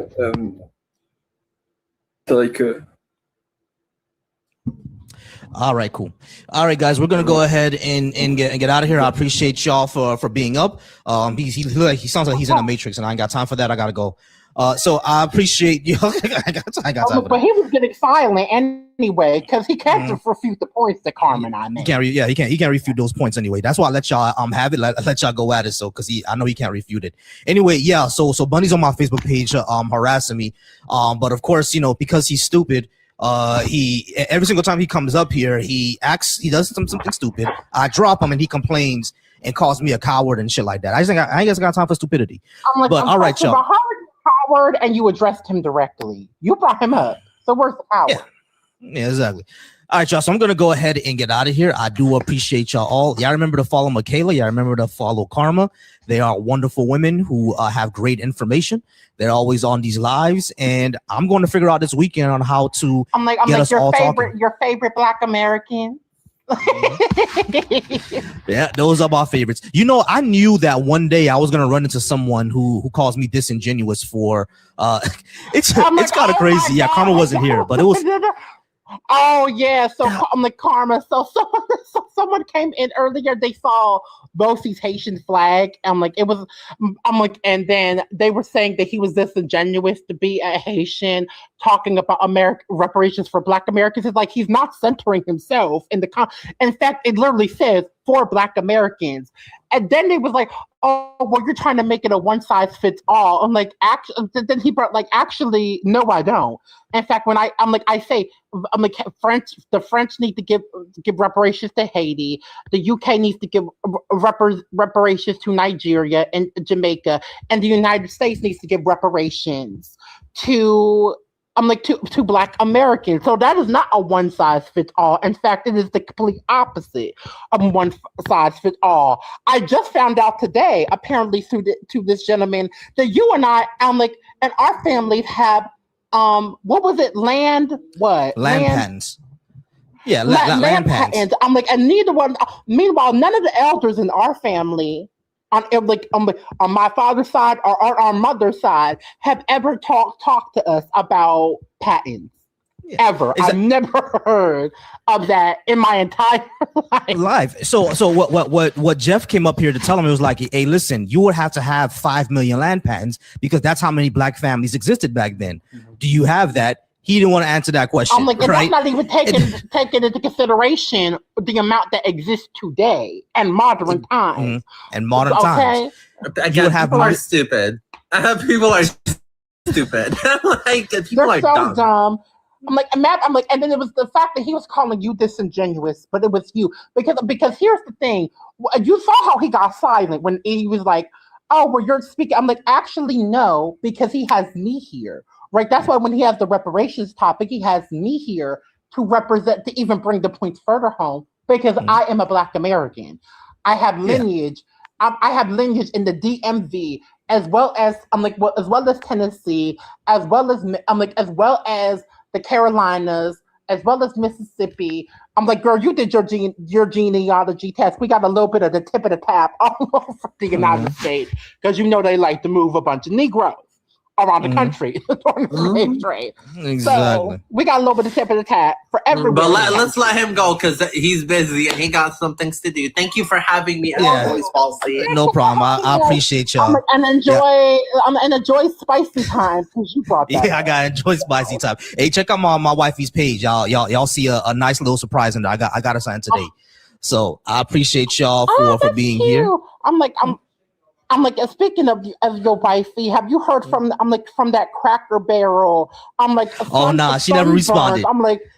She never responded. I'm like, inbred looking hooker. Nah, inbred hooker never responded. She got silent when she got silent when her man said, "Oh yeah, I'm her man right here." So that's what happened. When you responded, she got silent. Exactly. Ashtray Amber had nothing else to say after that. So I'm like Ashtray Amber, more like meth head Amber. Meth head Amber had nothing to say. Mayo meth Amber had nothing to say after that. I told her she looked like a crack baby talking all that shit. Shut up. Well, I'd say, but all right, y'all, I'm going to go ahead and get out of here. I appreciate y'all. I love y'all. Remember, y'all, every man should be soft, be secure, be affectionate, be wise, be flexible, be thoughtful,